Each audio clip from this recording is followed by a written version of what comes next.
Okay. Hello and welcome to episode 102 of Question and Answer. I am your host, Panyo Basa, and I would just like to point out that 102 is getting up into kind of a high number. And I got my beverage right here. Got the emergency backup beverage right here.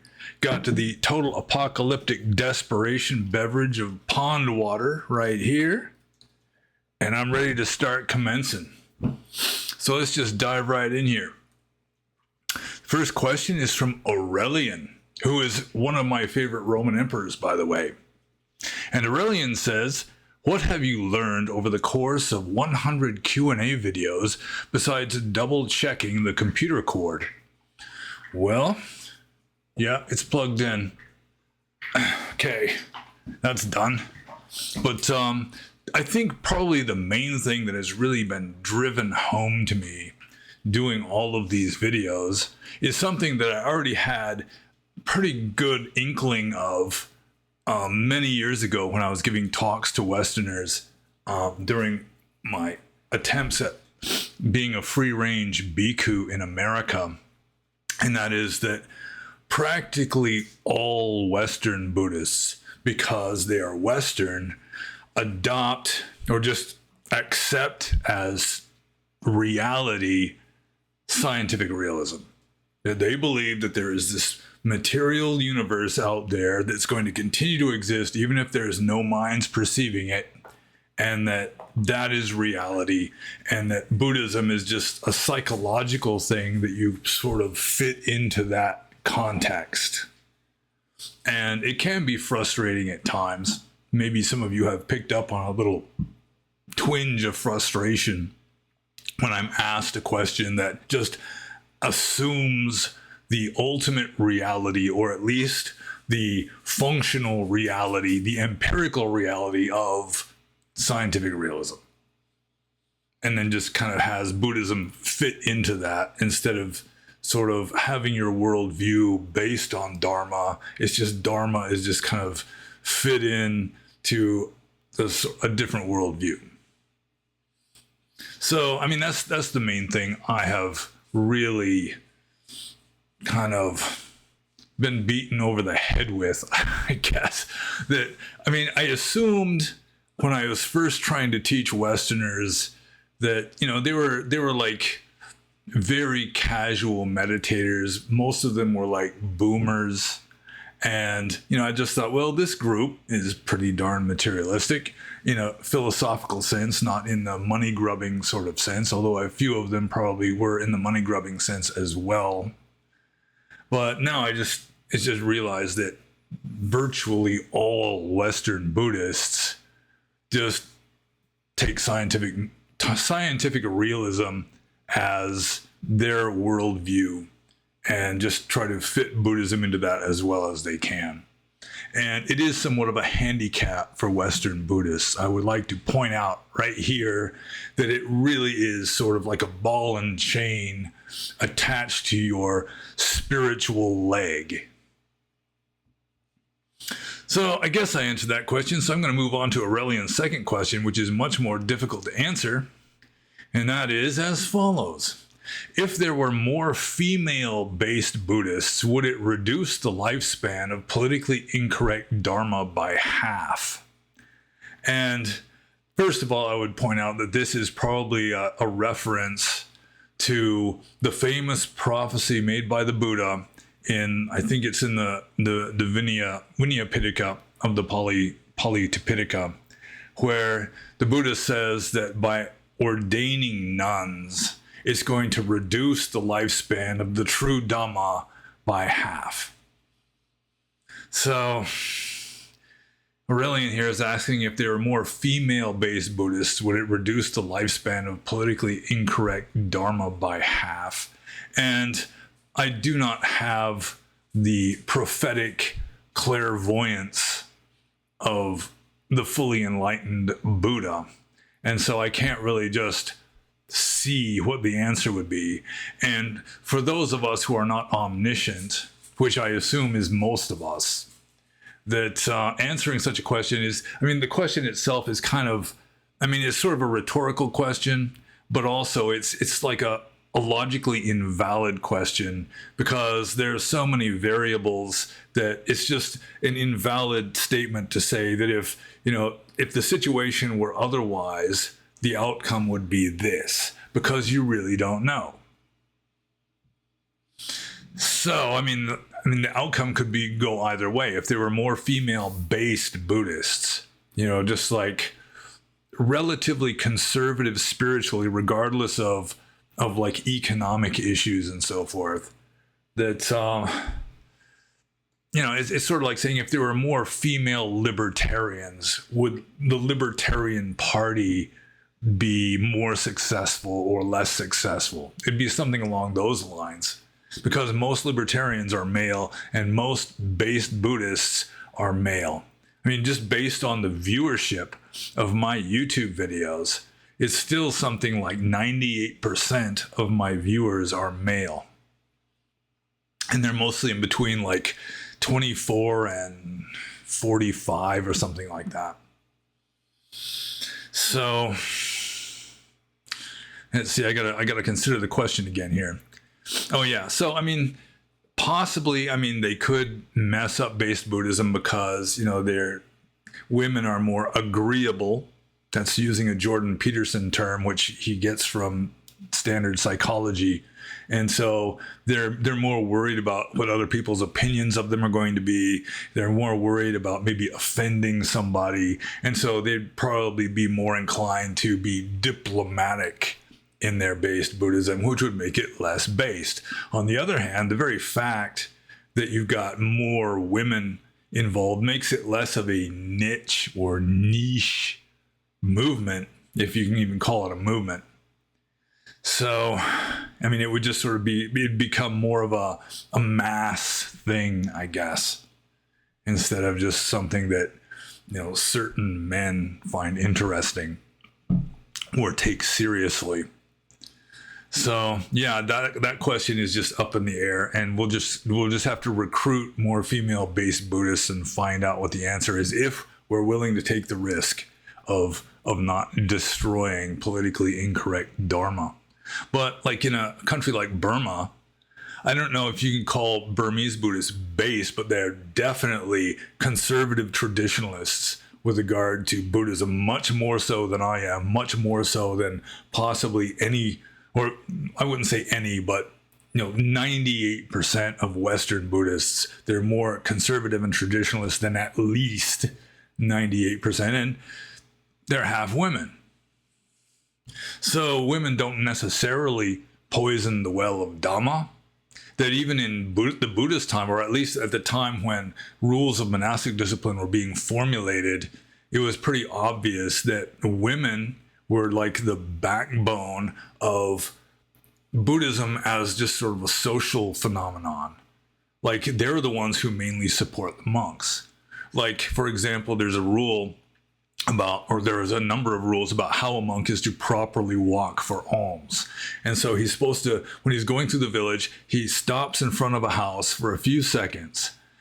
But if she stands up and starts wiping off a bowl or wiping off a spoon, or if she calls out to say, "Please wait, venerable sir," then you can stand longer. Otherwise, you should just move on to the next house.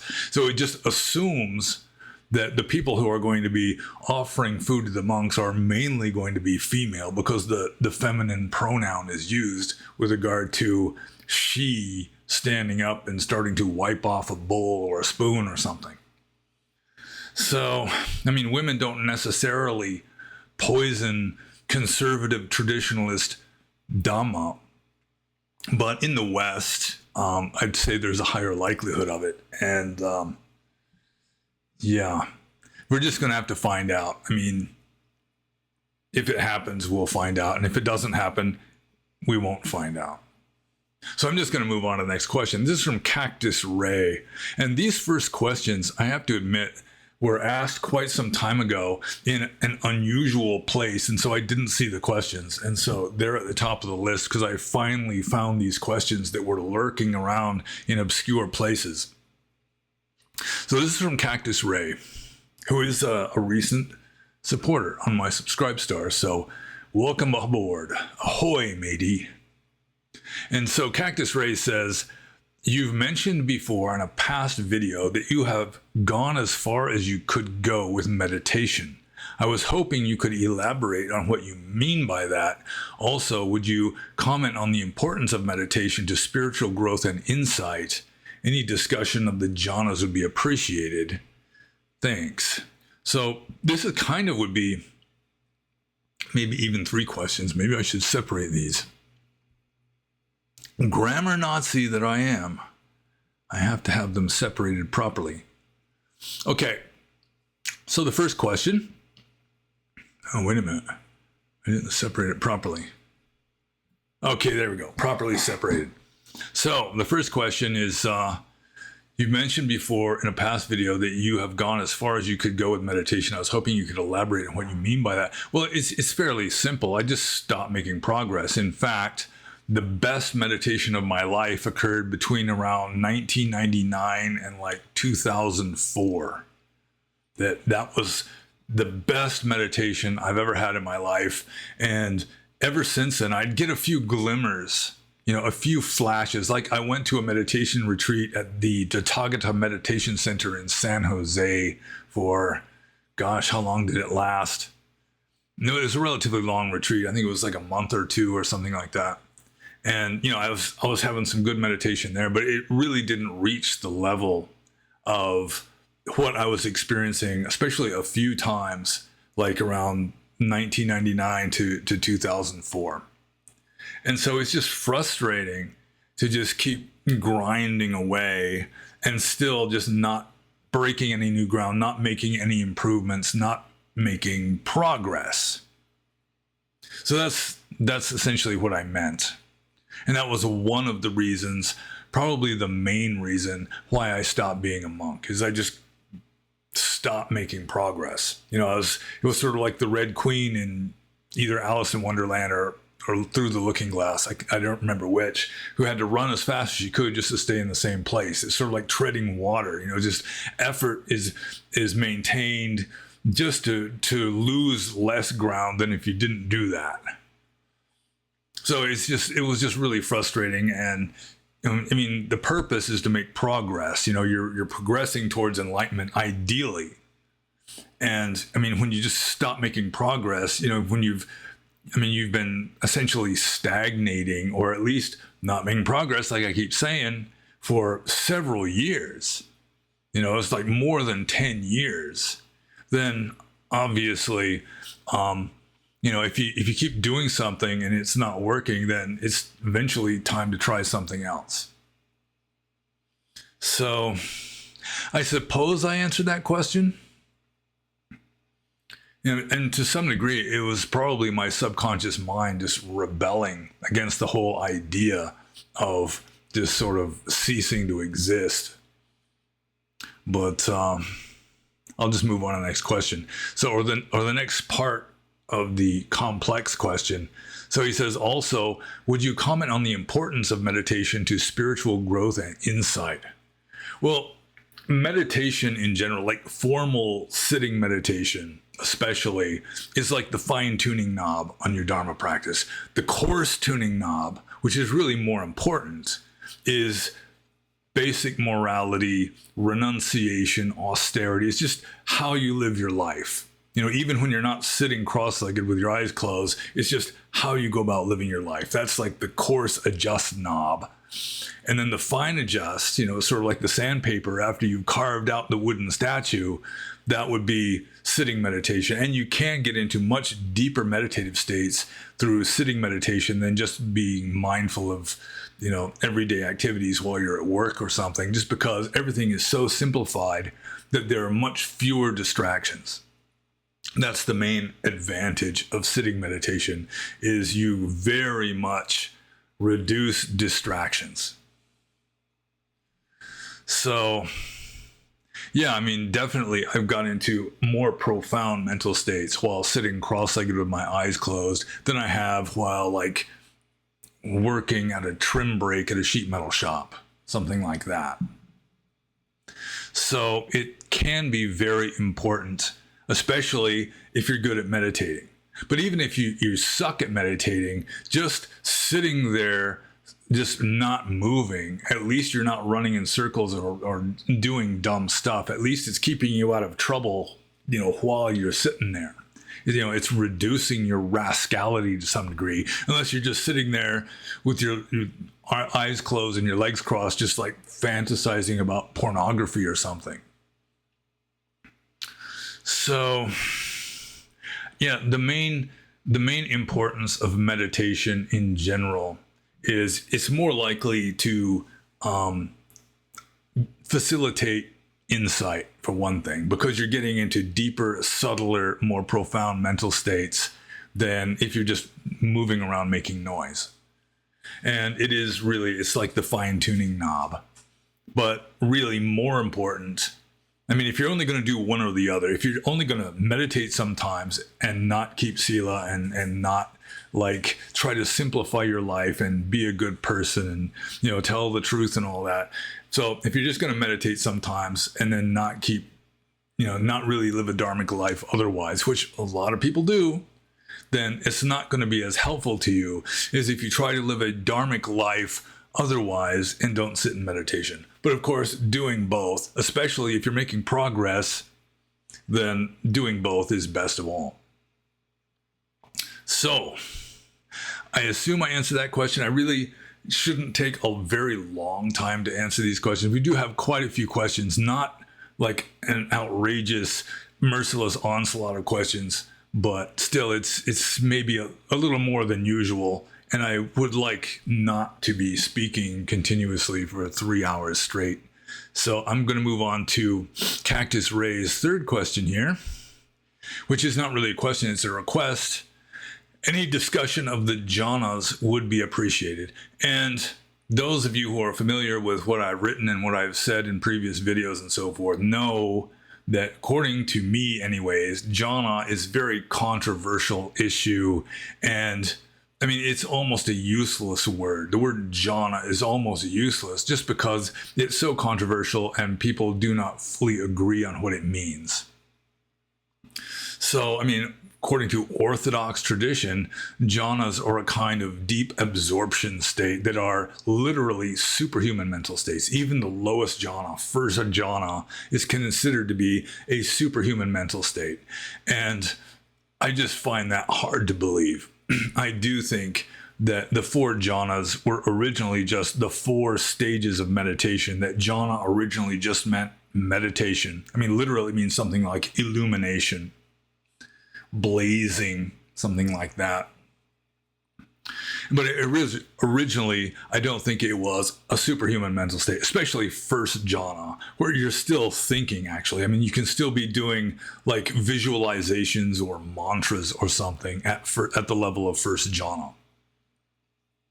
So first jhana is, you still feel mental and physical pleasure and pain, and you're still thinking. So then second jhana is you still feel mental and physical pleasure and pain, but you're not thinking anymore. So this would be like the boundary line to what the Christian contemplatives call contemplation, as opposed to just meditation. Once you're not thinking anymore, you're wide awake. You're not like in a coma or anything. You're wide awake. In fact, you're more awake than usual because you've got to like watch your mind carefully in order to not just start thinking spontaneously, just through force of habit or force of karma or whatever. So second jhana, you're not thinking anymore. Third jhana, you're not feeling mental pleasure and pain anymore, but you're still feeling physical pleasure and pain. So you're aware of what your body is feeling, but you're not like reacting to it anymore. So you're not thinking, and your mindfulness is very much improved at third jhana. Third jhana. Fourth jhana, you no longer feel mental or physical pleasure and pain, and this is called purification of mindfulness or purity of mindfulness. It is the highest mindfulness, which is kind of ironic because the mindfulness people, like the vipassana people, they consider themselves to be the mindfulness school. Whereas the jhana people are more the samadhi or concentration school, but really they come together at the top. And so fourth jhana, which is the highest level of meditation, is, or at least used to be the highest level of meditation, is it's also like the highest level of mindfulness too. So one little bit of evidence that the four jhanas really weren't necessarily superhuman mental states from the beginning is that, like in the Mahasatipatthana Sutta, which is like the Bible of the Vipassana people, right concentration, sama samadhi, the eighth step of the Eightfold Path, is defined as the four jhanas. So in order to follow the Eightfold Path and to practice sama samadhi or right concentration, you've got to attain superhuman mental states, which I find hard to swallow. So that's a mini discussion of the jhanas. And like the Abhidhamma school of philosophy even added a fifth jhana, which comes in between first and second, where you've got applied and sustained thought. They separate those. So, and then they added the formless realms, which became sort of annexes to fourth jhana. And then there's like Nirodha Samapati, which is even higher than fourth jhana, supposedly. Also, a few suttas refer to the Animeta Chitta Samadhi, or the signless concentration of mind, which is way up above fourth jhana. It's like supposedly the highest possible attainment you can attain that is still within a samsaric context. So, but I do think originally the four jhanas were 4, not 5, not 8, but 4. And it was just the 4 stages of the progression of meditation. That you start off still thinking, and then gradually your mind gets more and more refined, your mindfulness improves, until finally, you've sort of transcended all positivity and negativity, physical and mental, and you have purity of mindfulness. Your mind is just completely clear like glass, or clear like just pure water. But you're not unconscious. In fact, you are super conscious. You're more conscious than you are in the ordinary waking state of consciousness. So I guess I'm just going to move on to the next question here. This is from Bodhisattva 969. And Bodhisattva 969 is apparently been reading a book, or maybe several books, by a certain Ajahn Mettiko, who may be German. I think the book he's been reading is German or something. But anyways, he's been leaving a lot of quotes of Ajahn Mettiko underneath videos. Some of you may have noticed this. And so now he wants my opinion on the following statements by Ajahn Mettiko. And the first statement is as follows. Disincitement. That might be a mistake. I don't think disincitement is an English word. I don't think I've ever come across that word before. But anyways, disincitement is the climax of the practice that still takes place within the structure of the conditioned by formations. After that, the special conditioning falls apart. Cessation is the turning point to the unconditioned nibbana. Cessation refers to being or function, that is, some things disappear, such as the drives, ignorance, and desire. Others cease to function as formations. And I don't completely understand this quote. And I'm going to take a sip of my beverage.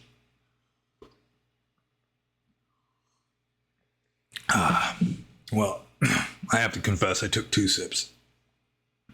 So first of all, disincitement, maybe that's disenchantment or something, is the climax. Well, that wouldn't be true. Based on Orthodox Dhamma. And from what I've read of these quotes of Ajahn Mettiko, he's not entirely Orthodox. So it's like he's come up with his own approach to Dhamma that is fairly intellectual and philosophical. And I don't agree with all of it. But let's see here. The disincitement, I don't really know what that means. The climax is I mean, it must be important, though, if it's the climax of the practice that still takes place within the structure of the conditioned by formations. After that, the special conditioning falls apart. And I don't fully understand that sentence either. Cessation is the turning point to the unconditioned, or nibbana. Yeah, technically, I mean, you'd say that nirodha that's the third noble truth. That's the cessation of craving. It leads to the cessation of suffering. So cessation is the turning point to the unconditioned. I mean, technically, I mean, there wouldn't be any turns being made. I mean, it would just be cessation is the attainment of enlightenment, at least within the context of the Four Noble Truths. So cessation refers to being or function. That is, some things disappear, such as the drives, ignorance, and desire. Others cease to function as formations. Well, within the context of the Four Noble Truths, cessation would be cessation of craving, or tanha, leading to cessation of suffering, which is itself, I mean, the implication is that is itself enlightenment, that you don't stop suffering until you are enlightened. So, yeah, it's kind of, maybe it's somewhat taken out of context, and it's difficult for me to understand. Maybe it's translated from German or something. And yeah, I don't fully understand the question, or don't fully understand the quote, I should say. So my opinion on the following statements by Ajahn Mettiko. Yeah, it just seems unnecessarily philosophical, like he's quibbling over certain definitions that have like an established meaning in Orthodox Theravada, but he's sort of, to some degree, like Ajahn Thanissaro, where, you know, he's sort of like redefining certain terms according to his own, the way he sees Dhamma or something.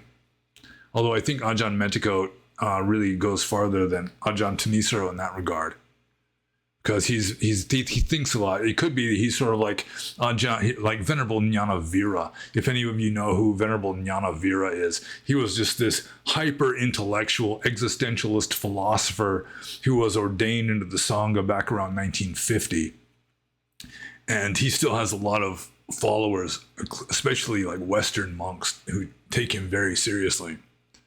So it may be that Ajahn Mettiko is somewhat along these lines.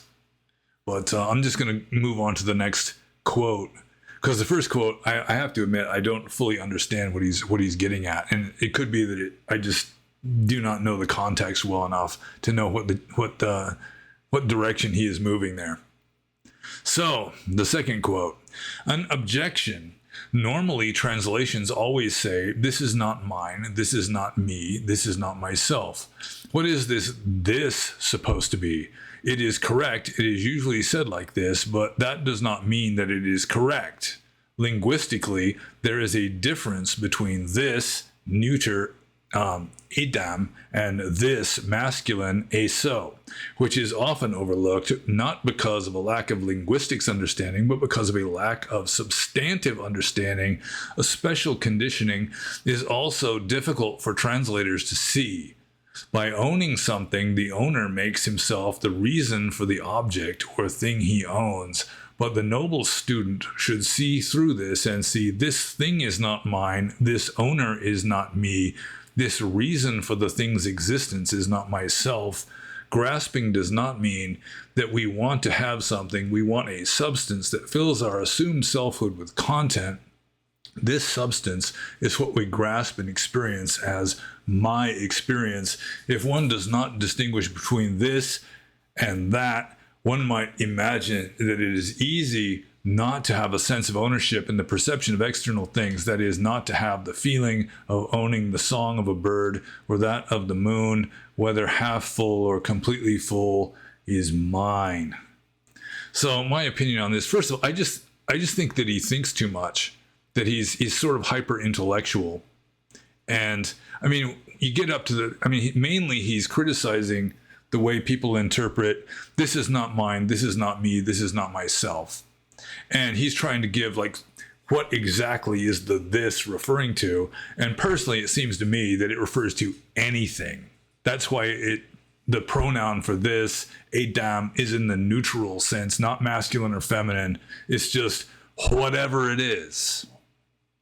It's anything. Nothing is yours. Nothing is you. Nothing is yourself. And nothing means like not anything. It's not like emptiness is you or yourself. It's just there isn't anything that is yours, that is you, or that is yourself. And that's in accordance with the doctrine of anatta in Buddhism. So, when I see that, that's as far as I get. That this is not mine, this is not me, this is not myself, refers to absolutely anything. Anything you can think of. And then you just leave it at that. That's sufficient, it seems to me. That trying to nail down precisely what this is referring to is kind of overkill, in my opinion. So I'll just move on to the third quote. I think, let's see. Desire for wishes, for existence, for the possibility of existence.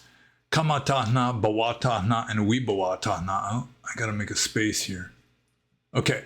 Kamatahna, bawatahna, and vibhawatahna. Because desire is one of the most general and fundamental existential categories, kama must also be understood in the most general sense, wishes.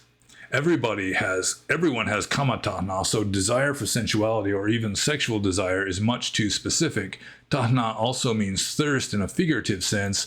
Whether you prefer that to desire is a question of taste, and the translation definition, the same applies to the word of my choice, desire, because terms such as greed, desire, longing, etc. are used as synonyms in German. Thirst in the sense of desire for something to drink is pipasa in Pali. Vibhava does not mean non-being. The prefix we indicates separation, distance, otherness, apart, different from, parallel to. Non-being would be abhava in Pali. The word occurs very rarely and in a completely different context, unquote. So, Ajahn Mettiko is referring to the three kinds of craving that are mentioned in the Pali text. You've got craving, well, I'll just use the Pali first. You've got craving for kama, which is the same as the word in the Kama Sutra. You've got craving for bhava, and you've got craving for vibhava. Those are like the three kinds of craving that people can have. It's not just three out of a bunch of other kinds. It's just those are the three kinds. And so, it doesn't take a whole lot of philosophical profundity to realize that kamatahna, despite what Ajahn Mettiko is saying, really is desire for pleasure. Desire for sensual pleasure. According to someone like Freud, like Western psychologists, that is the driving force of the human race. Desire for pleasure. You couldn't say it's desire to reproduce the species, because really, we reproduce the species because it's pleasant. At least we have a craving for it. We perceive it as pleasant. Certainly the conception part can be very pleasant. Once you have the babies and they're screaming and keeping you up late at night and they're getting sick and having to be rushed to the doctor and all that, then, you're still kind of doped up on parenthood hormones. So there's still some pleasure in there, and there's just the deep satisfaction, or at least the moderate satisfaction of fulfilling your parental instincts. It's like an animal instinct. So, yeah, I don't think that he's correct in his interpretation of kama as wishes. That I do think it's just pleasure, sensuality.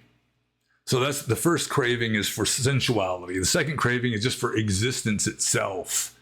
If your life is threatened, your craving for existence becomes very pronounced. You don't want to die. And then vibhawatahna, which is the third. He tries to say that wheat, the prefix wheat, doesn't mean without, but it's also one of the meanings of the prefix wheat. Vibhawatahna. It can be, I mean, it can mean non-existence or just being without existence. So, I mean, where else is it going to fit? I mean, in the Buddhist time especially, a desire to cease to exist. I mean, there were a lot of philosophers who really had that kind of craving where they're just striving to just get out of samsara and just cease any kind of worldly existence. They might still have a desire for, like the Jains had some desire for a heavenly existence, but there were some that were more radical than that and just thought that, I mean, just bail out of samsara regardless of what's on the other side. Or maybe what's on the other side wouldn't fit under the category of existence. So it makes perfect sense to me logically. I mean, if they wanted to be even more logical, they would have some, like a craving for pain. You know, there are some people, I mean, not a whole lot of people maybe, but some people really do desire to suffer. But you could twist that around in that, you know, really the reason why they desire to suffer is because it gives them satisfaction. You know, they get a certain pleasure from suffering in this perverse way. You know, it might be that they consider themselves to be a bad person. They think that they deserve to be punished, and then it makes them feel better when they do get punished because they felt like, you know, they deserved it and that was required to set things right. So logically, the three desires of desire for pleasure, desire for existence, and desire for non-existence makes perfect sense. And I'm really not inclined to argue against that. I do accept it. I mean, if somebody can put forth a really good persuasive argument against it, that's fine. But this quote by Ajahn Mettiko really doesn't do the trick in that regard.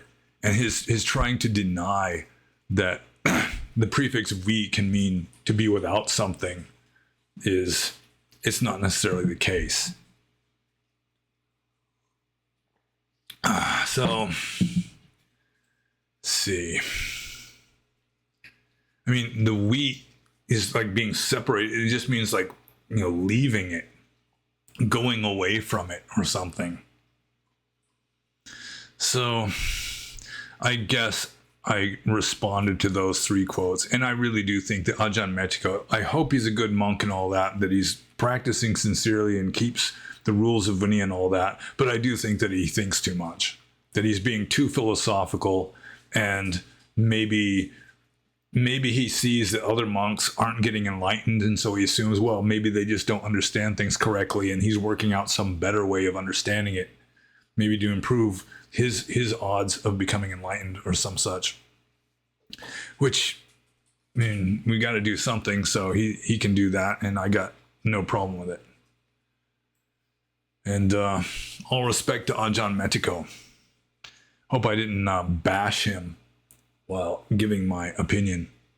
So I'm just going to move on to the next question here. This is from Gaz. And Gaz has a very easy question for me to answer, which I do appreciate sometimes. He says, have you read the Oera Linda book? Are you familiar with it? If so, what is your opinion of it? And then as a little commentary, it says, it tells of an alternative European history in a forgotten monotheistic faith. So, I mean, does that mean it's fiction? I don't know. But the easy answer to this is no, I have never read the Oera Linda book. In fact, I may have heard of it, but I don't think I've ever seen a copy of it even. So I'm completely unfamiliar with it, and I really don't have much to say on that subject. So I'm just going to move on to the next question, which is from Siovaksh and Sipad Zidana. And Siovaksh and Sipad Zidana says, where did you come up with the block of marble analogy? Is it something you came to realize from your own experience, heard it from someone and liked it, came up with it on your own from thinking, etc.? Well, I must say that Siovaksh and Sipad Zidana has not read all of my books, because I gave like a detailed account of how I came up with that idea in one of my books. I don't remember which one it was. But what happened was, I was living out in a forest. I was living on sort of the edge of Alando Kathapan National Park in northwestern Burma. And I was living in a cave or just a big overhanging rock ledge. It was like 100 feet wide and like 30 feet high, and it went in like 30 feet. And it was from above, it was shaped kind of like a crescent. And right in front of that cave or rock ledge was a pond, which unfortunately would dry out like 2 weeks before the monsoon would start. It didn't have quite enough water to last an entire year. And so all the little shrimp dads and stuff that lived in the pond would all die. It was unfortunate. But anyways, I was down at that pond washing my bowl. And so I'm just down at the pond washing my bowl, standing on the sand, and just unbidden into my mind occurred this thought. You know, I wasn't thinking about anything in particular, but just this sentence arose in my mind. The entire universe is contained within a single point which has no dimensions. And so I was intrigued by the thought. I mean, I was kind of intrigued by the fact that this sentence just appeared in my mind unbidden to begin with. And so later on, I'm like, well, what would be the implications of that? And it would be sort of like all of Leibniz's monads. I mean, if you're familiar with early modern Western philosophy, there was a philosopher named Leibniz who wrote a book called The Monadology, where he's saying that the entire universe is made up of these little atomic monads, and each monad is completely self-contained. Like all the other monads could go away, but like your soul monad wouldn't be even aware of that because it's completely self-contained. You know, it just has this projection of the entire universe contained within it, if that makes any sense. So anyways, it just seemed like all of Leibniz's monads would be just superimposed one on top of the other one. They'd all occupy the same point. Then I started thinking of a better analogy would be like a totally, like a piece of paper, a page of paper that is completely covered with ink. So that page of paper completely covered with ink would contain every single printed page that has ever existed, except with just a little excess ink covering in the spaces in between the letters and so forth. So that was a little two-dimensional, a little too much two-dimensional for me. And so then finally I came up with the block of marble, which contains within it every single possible statue, and they're all in there at the same time, superimposed upon each other. And that was about the best analogy that I came up with before I stopped trying to find better analogies. And so that's how I came up with the idea. Just sitting in a cave or under a rock ledge in Burma back around the year 2000. After that weird thought popped into my mind, and I was just kind of working out the implications of it. And it makes sense, and it's very explanatory in the sense that it explains why this universe bothers to exist in the first place, which is a question that Stephen Hawking very much wanted to know the answer to. So it's really too bad that he didn't live to see this video. But, I mean, there could be some subconscious, like, crypto amnesia. I think that's what it's called, where you've seen something before and then you forgot that you saw it, and then it can arise in your mind and you think it's a new idea when actually it's just you forgot ever having heard the idea before. That the Tao Te Ching, in some translations, but not all, I think in most translations it's not translated this way, but sometimes the Tao in certain verses is referred to as the nameless uncarved block. And so, I mean, again, apparently the author or an author of the Tao Te Ching had a similar idea with regard to how the 10,000 things, you know, how all the phenomena of the universe emanate from essentially, you know, unified formlessness. So that's the story of how I came up with the idea of the block of marble. And I consider it to be an elegant theory. And so I'm maintaining it as a working hypothesis until somebody can demonstrate to me that it's bullshit, or can at least come up with a better hypothesis. So I'm just going to move on to Siovaktion Sipat Zidana's next question, What are your thoughts on master versus slave morality? Nietzsche said the masses are taught to be submissive, peaceful cucks as a survival mechanism, while the elites value power, influence, and domination. Thus, while the slaves are busy coping by praying, donating their wealth, and trying to get God's favor or good karma, the masters go about getting what they want, taking the wealth of others through various means, and end up being seen as God's chosen ones due to their success. And I would point out that Siovak and Sipad Zidana submitted this question in the Discord server, and another member of the Discord server took him to task for misrepresenting Reverend Teacher Friedrich Nietzsche. So this is sort of Siovak and Sipad Zidana's take on Nietzsche and the master versus slave morality. And there is some validity to this. I mean, this is essentially, when I read this, it seems a lot like what the globalist elite are trying to do with the rank and file of humanity. You know, it's like they provide us with a kind of pseudo-democracy. It's like they tell normies what to believe, just pounding away with mainstream media propaganda until people they're so saturated with this propaganda, they just assume that it's real, Trump really is a fascist. He really is an existential threat to our democracy, that kind of thing. And then they're allowed to vote. And of course, they've been so programmed that they vote to keep their masters in power. And, essentially they're shooting themselves in the foot. And they don't know any better. And really, they're slaves without realizing it, in a sense. They're worse than a physical slave because they're a mental slave. So, I mean, in that case, it's not even...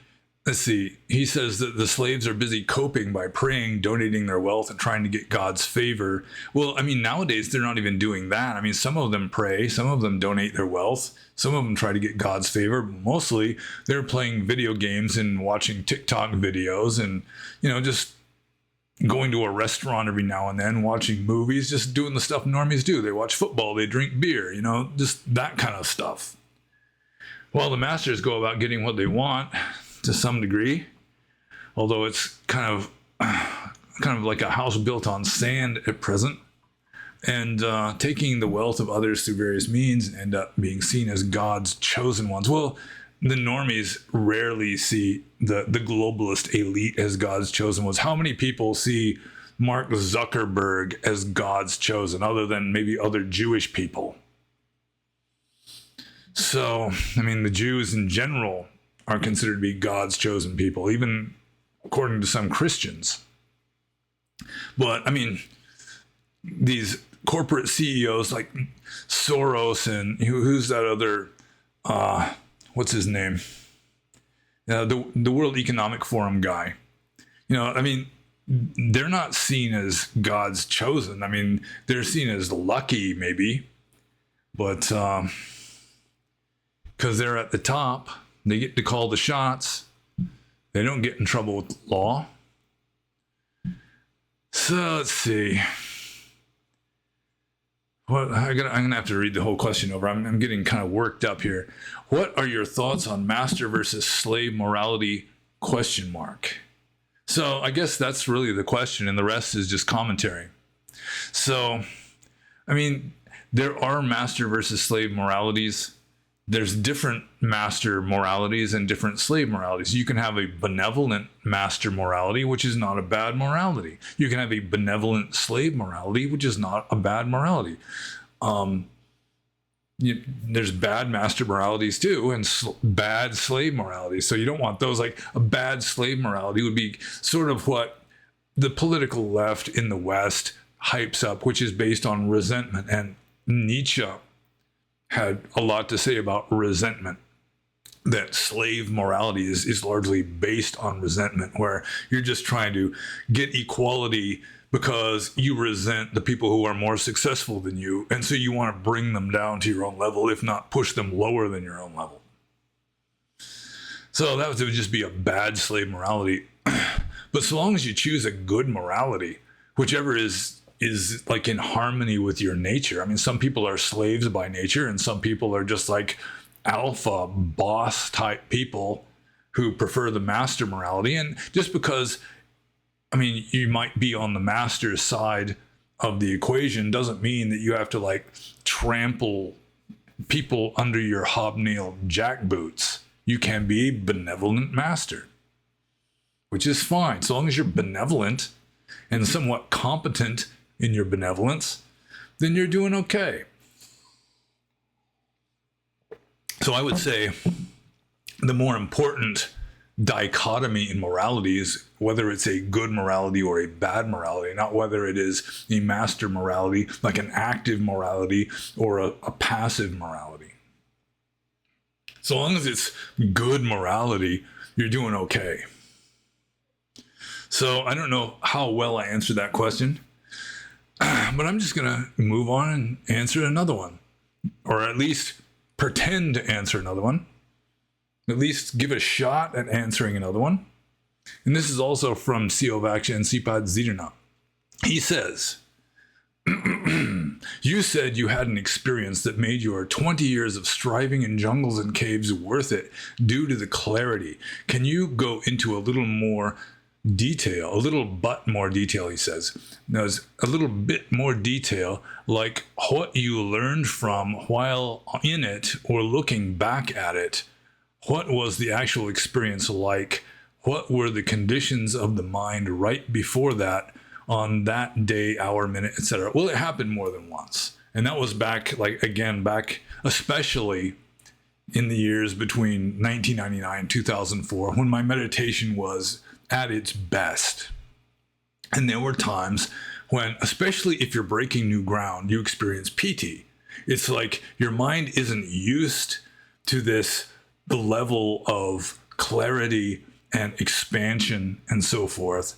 And that's why if a person is experiencing PT when they're meditating, sometimes their muscles will just start spontaneously jerking and twitching, because it's like when your mind is peaceful, your body, it becomes peaceful. But if your mind is just suddenly, all of a sudden more peaceful, then your body has this excess energy that has to be expended, and it expends through like muscle twitches and so forth.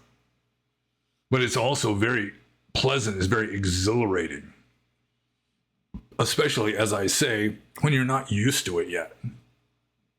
And so I get into certain very deep meditative states, especially like towards the beginning of just sort of reaching a new stage. And I mean, it's just the clarity and expansion. I mean, it's from a theological point of view, it's like you're closer to God. You feel the presence of God from a theological, a deistic point of view.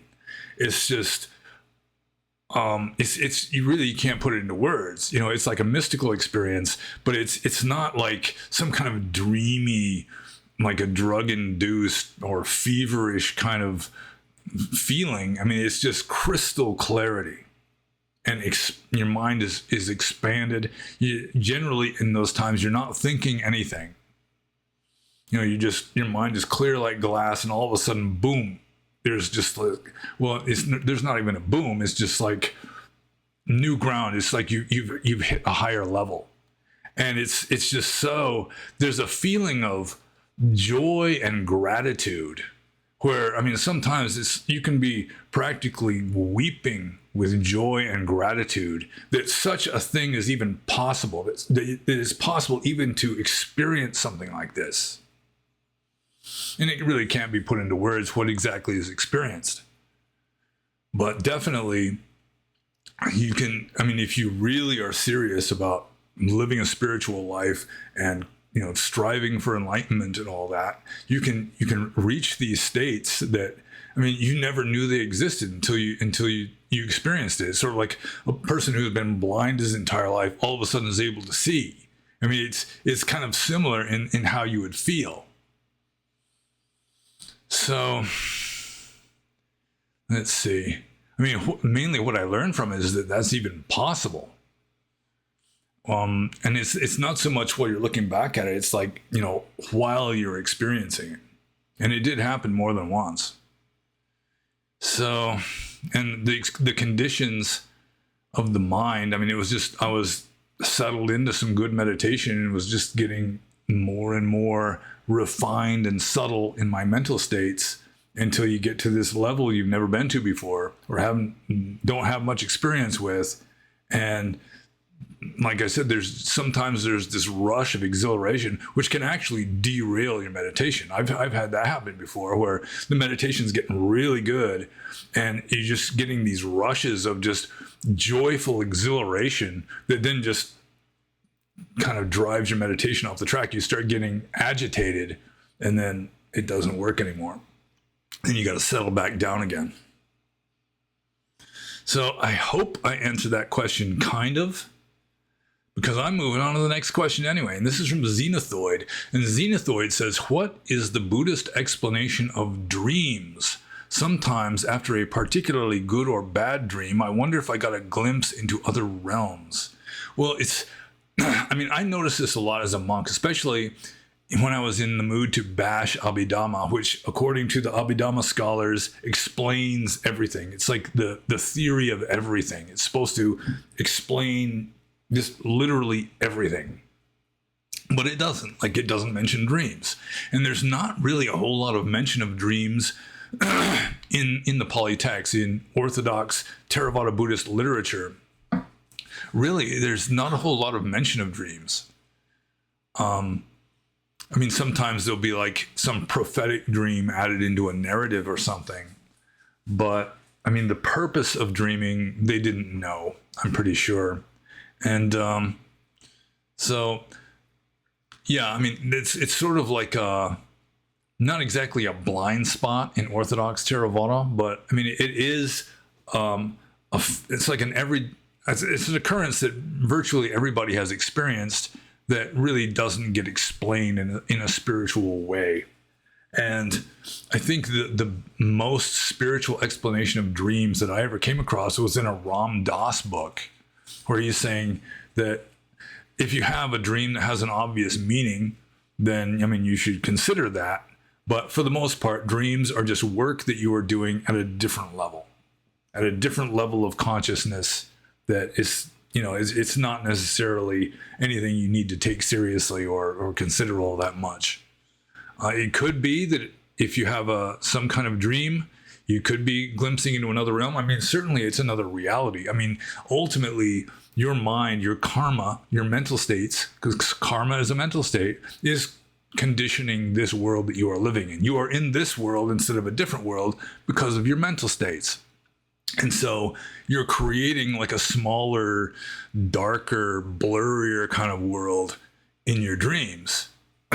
And so you're making karma too, I would imagine. It seems to me that you would be making karma in your dreams, but it would be much weaker because it's not as firmly established of a universe as this one is. You know, the rules change. You can be riding on a bus 1 minute, and next thing you know, you're in an airplane. You didn't get off the bus and onto an airplane. It's just the bus turned into an airplane. And I have read this one book. I don't remember the name of the book. It was about the existence of an afterlife, about like spirits that are like communicating to people and stuff. There's all this sort of quasi evidence. And this person had a friend who had died. And he saw an apparition of his dead friend shortly after he died, maybe a few weeks afterwards. And the dead friend, had this confused look, and he's saying, "This, where I am now, it's very confusing because there's no law and order here. You know, it's like being in a dream. Everything's changing. There's not as much stability. There's not as much law and order kind of regulating everything and keeping everything like predictable and stable." And being in a dream is kind of the same sort of way. It's a lower level of reality, sort of like being in a spirit realm or something. And it's not nearly as stable just because there's not as many like natural laws or whatever, you know, like holding everything together. But the Buddhist explanation of dreams, I have never really come across a satisfying Buddhist explanation of dreams. So I gave you my best explanation of dreams from a Dharmic point of view, but don't quote me if you're trying to talk Orthodox Buddhism, because I really don't think that would be Orthodox Buddhism, because Orthodox Buddhism really does not have very much to say about dreams. There might be some sutta or something that I don't recall that talks about dreams. I mean, famously, the most famous dream in Theravada Buddhism is the Buddha's mother dreaming of the white elephant and all that before the Buddha was born. In fact, that was apparently how he was conceived, was while she was dreaming about a white elephant, if I remember correctly, if I remember my mythology or legends correctly. So I guess I answered that question. I answered it about as well as I can, considering that the data is very limited with regard to the Buddhist explanation of dreams. And I'm not even sure that Theravada Buddhism really does have some official explanation for dreams. So I'll just move on to the Xenothoid's next question, which is, how does one determine where to draw the line between the middle path and self-torture? I think it's pretty easy to make the distinction between the middle way and a life of luxury, because the middle way, according to Buddhism, is inherently ascetic, even to the point where the average modern Westerner is likely to consider monkhood self-torture. Yeah, I think, especially if it was monkhood in the Buddhist time, not living in a cushy, comfortable monastery, but just wandering around homeless. But anyways, I just rudely interrupted myself. So I'll continue. However, the line between the middle way and self-torture seems much more subtle. For example, I've heard you mention things like monks never sleeping lying down. This seems like self-torture because you're never allowing your spine to decompress, which I doubt is good for one's health long term. It's hard for me to imagine the Buddha endorsing something like this post-enlightenment. Well, there's an easy way of understanding the middle path between self-indulgence and self-torture. And that is, self-indulgence is you are actively avoiding discomfort. Self-torture is you are seeking out discomfort. So, this is going from like a standard that is very pre-modern. And so people were more okay with being uncomfortable back then. And so just wandering around homeless, it is kind of strange that the middle path between self-indulgence and self-torture involves just being dressed in rags, having no money, no real family, just wandering around silently begging for food in the streets, sleeping on the ground under trees and so forth, that to a modern Buddhist, not even just a Western Buddhist, just modern Buddhists in general, that in itself would be so beyond even what is just conceivable, really. A lot of people just crack up. You sit under a tree, you live under a tree, you're not allowed to swat mosquitoes in the tropics. You don't have like the clot, the mosquito net umbrella thing like a lot of Thai monks have. You just got to sit there and get bitten. You just sit there. And a lot of people, including a lot of famous meditation masters, would just probably crack up within a few days having to put up with that stuff. So, it's not so much based on what a modern, pampered, more or less emasculated Westerner would be willing to accept. It's like really, I don't know how to say this, like avoiding pain or seeking out pain. That would probably be better than just mere discomfort, because some discomfort, it's just part of being human. Just having a body. You sit in the same position for too long, you're going to get uncomfortable. So it's more a matter of just accepting the amount of pain or discomfort that's coming to you from your past karma without trying to influence that. So if you're seeking out pleasure and avoiding pain, you're off the path. If you're seeking out pain and avoiding pleasure, you're off the path. You should just accept whatever comes, and that's fine. That would be walking the middle path between self-indulgence and self-torture. Although we're pampered Westerners, pampered modern or postmodern Westerners. And so even just not having a cell phone might be unendurable torture to some people. So, yeah, I mean, we do have certain disadvantages or certain handicaps from being modern Westerners. That, like an ancient Indian, they definitely had, they had their own handicaps and obstacles, but we've got different ones. Like scientific realism, as just accepted as just obvious reality, is a fairly serious handicap or obstacle for most modern Westerners, I think. And also this being pampered and soft and kind of spiritually flabby, so that even just being alone, which is neutral, really, they consider as just horrible torture or something. So, yeah, so long as you're not chasing after pleasure and avoiding pain, or chasing after pain and avoiding pleasure, you're just accepting what your own karma is heaping upon you, so to speak, with some semblance of equanimity and without aversion or attraction, then you are doing some relatively advanced practice and you are on the path. So I'm just going to move on to the next question. This is from Game Fap, and I assume this is a joke question. Game Fap says, just how venerable is the Venerable Panyo Basa? On a scale of 1 to 10, how would you rank his venerableness? And yeah, I just don't rank my own venerableness. That's something for somebody else to do. I mean, it would be conceit or mana from a Buddhist point of view. Like in the Atthakavagga, there are 3 kinds of conceit or mana. One is to consider yourself superior to others. One is to consider yourself to be inferior to others. And one is to consider yourself to be equal to others. All of that is mana or conceit. So you're just not supposed to consider yourself. I mean, no, don't compare yourself with others. I mean, the word mana literally means measuring. So it's like you're measuring yourself up compared with, whoever or whatever. So yeah, that's Game Fap. You can decide for yourself how venerable I am on a scale of 1 to 10. And I'm just going to move on to the next question. This is from Kriel, I think. So Kriel says, here is a question about negative karma.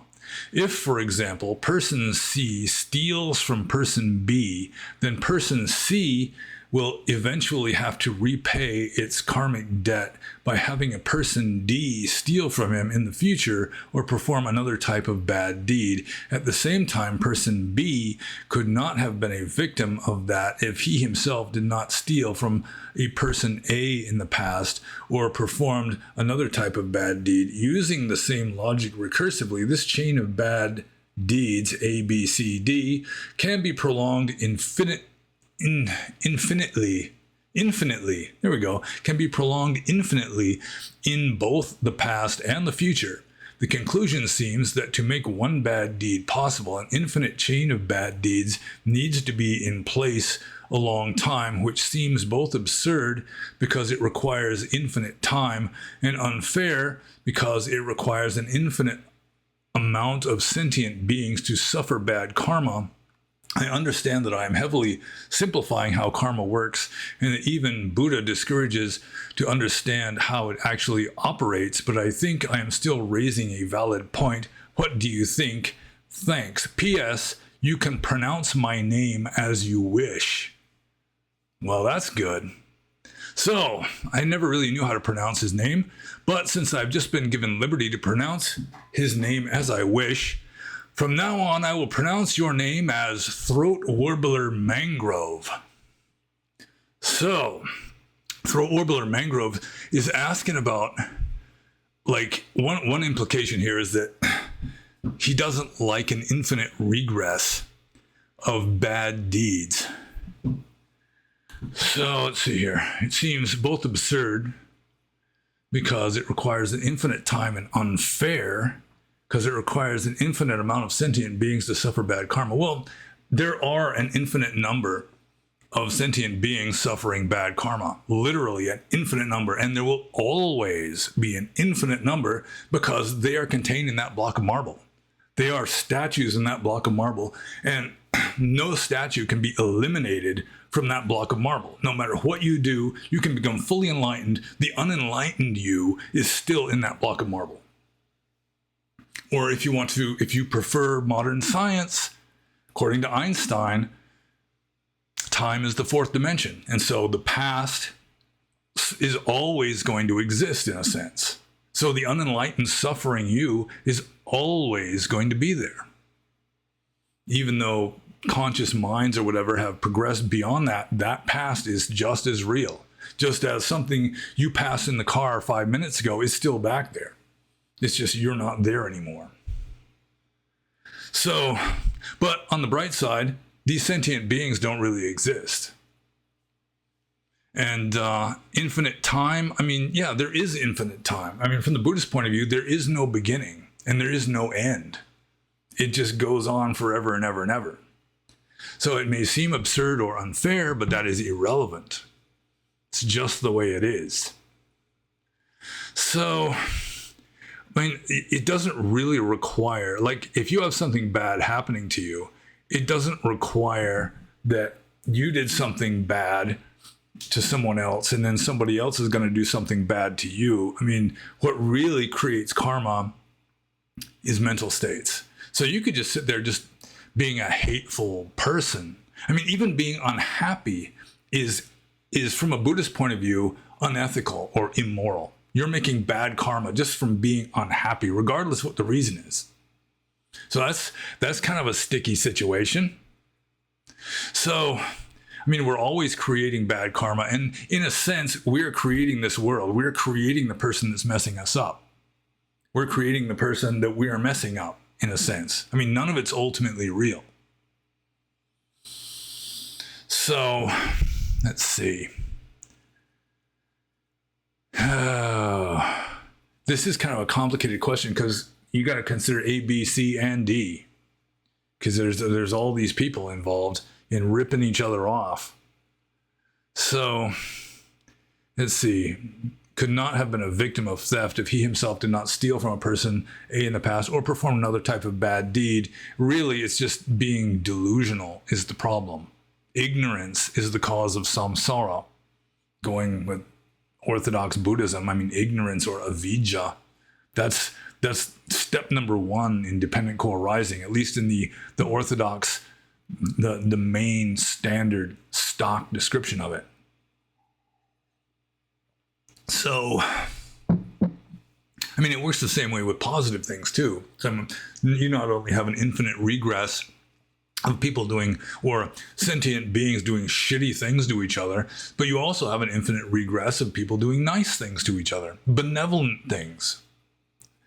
And it's all there. I mean, everything, every single possible statue is in that block of marble. So, I mean, you shouldn't assume that it's all real. I mean, that seems to be part of the problem here, is you're assuming that these sentient beings really exist, that you've really got this infinite regress of these real sentient beings, and they're going to continue progressing into the future and just doing bad things and good things and everything. But, I mean, it's just a timeless, eternal kind of a thing, and it's infinite. And it may seem absurd or unfair or whatever, but really there is certainly a kind of cosmic justice. I mean, that's kind of how it works. It's this sort of a cosmic justice of the universe sort of seeking equilibrium. You don't have equilibrium, everything goes out of whack and then everything breaks down. So, let's see. Throat Orbital Mangrove says, let's see, where is it? I think I scrolled too far. Darn. Let's see. Infinite amount of sentient beings to suffer bad karma. I understand that I'm heavily simplifying how karma works, and that even Buddha discouraged to understand how it actually operates. That's true in the text. The Buddha says you can go insane if you try to figure out how karma works exactly, like all the implications and ramifications of it. So, oh yeah, so Throat Warbler Mangrove says, I think I'm still raising a valid point. See, what? Oh, okay, all right. I just didn't read it right the first time. I thought he was missing a valid point. I thought that's what he was saying. And then I'm trying to think of, what the valid point would be that he was missing. But yeah, I'm not exactly sure what the point is. I mean, the main points he said, it seems absurd or unfair. And I mean, samsara is absurd in a sense. And it's not really unfair because, I mean, it's not like you are forcing somebody to mess you up. Just because you punch somebody in the nose, it's not like you're compelling someone against his will to punch you in the nose to compensate for that. I mean, it may be that you're just going to mess yourself up in some other way. You just be clumsy and walk into a door and break your nose that way or something. Or if somebody does punch you in the nose, it's just the dovetailing of your karma where that person is just spoiling to mess himself up even more than he's messing you up, because at least you're paying, I mean, you get punched in the nose, you're kind of paying off a karmic debt, whereas he is making a new karmic debt, and he doesn't really have to do it. Nobody is forced against their will to do that kind of stuff. So, yeah, I really don't see the problem. Yeah, I mean, anything that possibly can happen does happen in an infinite universe. And so don't be surprised if shit that seems absurd is happening. I mean, just look at politics in America the last few weeks. So I guess I'll just move on to Throat Warbler Mangrove's next question here, which is another question about negative karma. I heard that if one hurts a Buddha, he is doomed to a hellish rebirth. But how can this make sense? If a Buddha has no karma, it does not have the karma to be hurt in the first place. Am I missing something? Well, a Buddha still has karma. He's just not making any new karma. But according to Orthodox Theravada, he still has lots and lots of residual karma from past lives.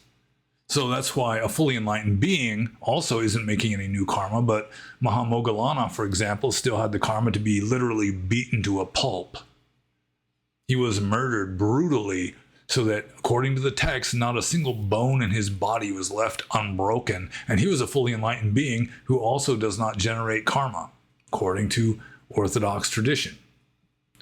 So it's not really that. I think the idea that one of the four things you can do is a guarantee of hell. Like in the text, it says there's four things you can do that are a guarantee of hell. Sometimes a fifth one might be added. One is causing a Buddha to bleed, injuring a Buddha so that he bleeds, and you have to do it maliciously. So fortunately for like Venerable Ananda, who's shaving the Buddha's head, he nicks him a little bit, he bleeds a little bit. Ananda's not going to hell for that. It has to be, you're trying to hurt him, you're trying to mess him up, you're like shooting him in the ear or something. Sorry I said that. I don't want to compare Donald Trump to the Buddha. But two is killing an arahant. So the Buddha can't be killed. I mean, he just cannot be murdered. An ordinary arahant, or even a relatively advanced, or like, a special kind of arahant, like Mahamoggallana, a chief disciple, he gets murdered, but the people who murdered him are guaranteed of hell. Another one is to kill one of your own parents. And fourth is to cause a schism in the Sangha, which has happened a number of times because we got lots of different kinds of Buddhism and even more that branched off and then became extinct. And then sometimes there's a kind of a fifth one, which is seducing or raping a nun. So I think that this is just, I don't think there's necessarily empirical reality involved in this list. That they're bad things that you shouldn't do, definitely. But just saying it's a guarantee of hell to kill your parents. And this has come up in previous Q&As where it's like, what happens? Your parent is like being kept alive by a machine. Are you guaranteed of hell just by signing the thing so that the doctor can unplug the machine? Because your parent has been brain dead in a coma for 2 years already, for example. So, I mean, you find a lot of this kind of stuff in the texts. And it may be that anyone who really has hatred for an enlightened being is messing themselves up pretty bad. Yeah, it seems pretty likely, which makes me reluctant to call out charlatans, for example, and makes Burmese lay people extremely reluctant to call out crooked monks because they don't want to be bad-mouthing a holy man. Just in case. I mean, they might seem like a crook, but maybe they're not, you know? So I do think that this is sort of folklore rather than a statement of empirical fact. I guess that's what I'm getting at here. Because, I mean, sometimes, like, there's the story of the Pacceka Buddha who is going for alms. You know, he's better than an ordinary enlightened being. You know, he's omniscient being. He's a Pacceka Buddha. He's a Buddha, but he's not like the top rank of a Buddha. You know, he's sort of like a lieutenant Buddha or something. And maybe I shouldn't be making Buddha jokes. But I mean, you know, he's like, you know, I'm thinking of like the military where you've got the colonel and the lieutenant colonel, that kind of a thing. And then there's this rich guy who has some food donated to this Pacceka Buddha and then later regrets it. And so he makes good karma for offering the food, and then he makes very bad karma for having regretted it afterwards. But he didn't have a clue that this was even an enlightened being. You know, it's like, how is that different from like just an ordinary monk or mendicant going by, especially considering that, I mean, that he would have essentially the same mental states in either case. So I've always been rather skeptical of these kind of claims. And to some degree, you've got wise guy monks that are coming up with these stories of, you better not have bad thoughts about monks, you better not do anything bad towards a monk, and you're going to go to heaven or get a really good rebirth by offering lots and lots of stuff to monks. Like, what is it, the Peta Watu, which is one of the books of the Tipitaka. It's just full of stories about you know, these ghosts they were virtuous people, and they almost became small g gods. They almost became devas, but they did this one bad thing, often like being stingy towards monks, that caused them to have this defect that made them into a kind of ghost instead of a deva. And it just seems, I mean, the stories are not very believable, most of them. I mean, it's like essentially like fairy tales to an educated modern Westerner. And so you can't help but think that there's been some wise guy monks thinking that, man, we need to hammer away at the villagers, that, you know, they're going to go to heaven by being good to us, and they're going to go to hell for being bad to us, or even just neglecting us. So, I mean, this could just be more of a matter of glorifying the Buddha, which happened a lot. I don't think that all of the glorification of the Buddha in the text is necessarily factual. Like, for example, the moment he was born, he just takes off walking with a lotus blossom, like just spontaneously appearing out of the ground. And then he's like talking about how great he is, and this is his final birth. And then after that, he kind of reverts back to being a baby. A lot of people believe it, but I am rather skeptical of such stories. And I mean, certainly I would not recommend in any way causing harm to an enlightened being, or killing one's parents, or causing a schism in the Sangha either. But I'm not so sure that you're guaranteed of a Vichy hell, the lowest pit of hell, just for having done it, because there might be certain extenuating circumstances and so forth that just, I mean, it's not just you do this, you do A, B will happen necessarily, because it's all these shades of gray are involved. It's very complicated. And so, yeah, I do think that the Buddha himself did not necessarily come up with this list of things that are guarantees of hell. So, but I mean, getting back to Throat Warbler Mangrove's question, the Buddha, I mean, even a Buddha still has residual karma from, I mean, according to Orthodox Theravada, he's still got just an unknowable amount. I mean, he might know, but just a lot lots and lots of karma, residual karma from past actions from before he was enlightened that are eventually going to cease and just become nullified when the enlightened being reaches parinibbana, or in other words, they die. So, but I mean, in the previous Q&A to this one, I was discussing sort of like karma of enlightened beings and so forth. So, I mean, I don't want to try and do that again, especially since I've got more questions to answer. So I hope I answered that question. And so I'm moving on to the next question, which is from Toronto Nat. And Toronto Nat says, I think this might kind of be a joke question too. He says, can we safely call Donald Trump a bodhisattva at this point? And one reason why I think it might be a joke question is he had a laughing emoji at the end of the question. Whether Donald Trump is a bodhisattva or not, I really don't know. I mean, I kind of doubt it. I think it's kind of unlikely, but who knows? Maybe in a previous existence, he took bodhisattva vows and just doesn't remember them. Who knows? Maybe I was a Mahayana Buddhist in a previous life, like in medieval Japan or something. And I took bodhisattva vows, and now I'm just oblivious to that. I don't remember it at all. So, I mean, that's possible. It could be that Donald Trump was like Japanese back in like the 1600s. Maybe he was a samurai or something. Maybe he took bodhisattva vows. And now he's just kind of left that behind and is going another route. I mean, he's not nearly as evil as the globalist media would want you to believe. So, I mean, he's not really an evil guy. I don't think he's a particularly spiritual guy. But who knows? It may be, not in this life, but in some previous life that he does not remember, he may have taken bodhisattva vows.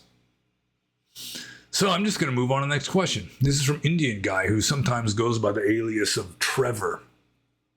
An Indian guy says, I've been watching this monk and he says mindfulness of breathing is misunderstood.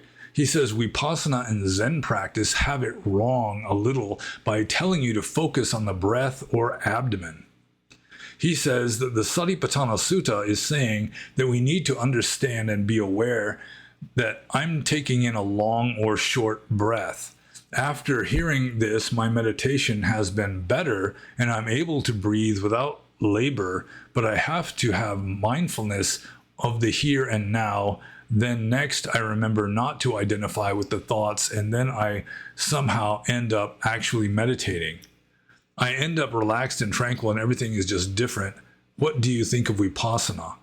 So, I mean, that last question is sort of just all of a sudden going off on a tangent, because it seems that this whole thing has one question mark, which comes at the end of, what do you think of vipassana? Well, I would say that vipassana is a really bad name for people practicing satipatthana or mindfulness meditation. That vipassana means insight, and it's something that arises spontaneously. It's not something that you do.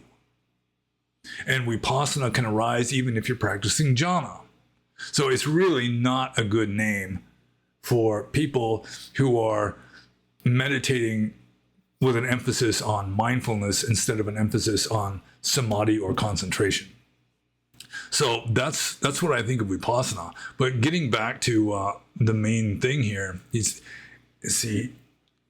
Indian guy has been watching this monk and he says mindfulness of breathing is misunderstood. Yeah, it might be misunderstood by this monk that he's watching, because he says vipassana and Zen practice have it wrong by telling you to focus on the breath or abdomen. I mean, if you're doing mindfulness of breathing, obviously you focus on the breath.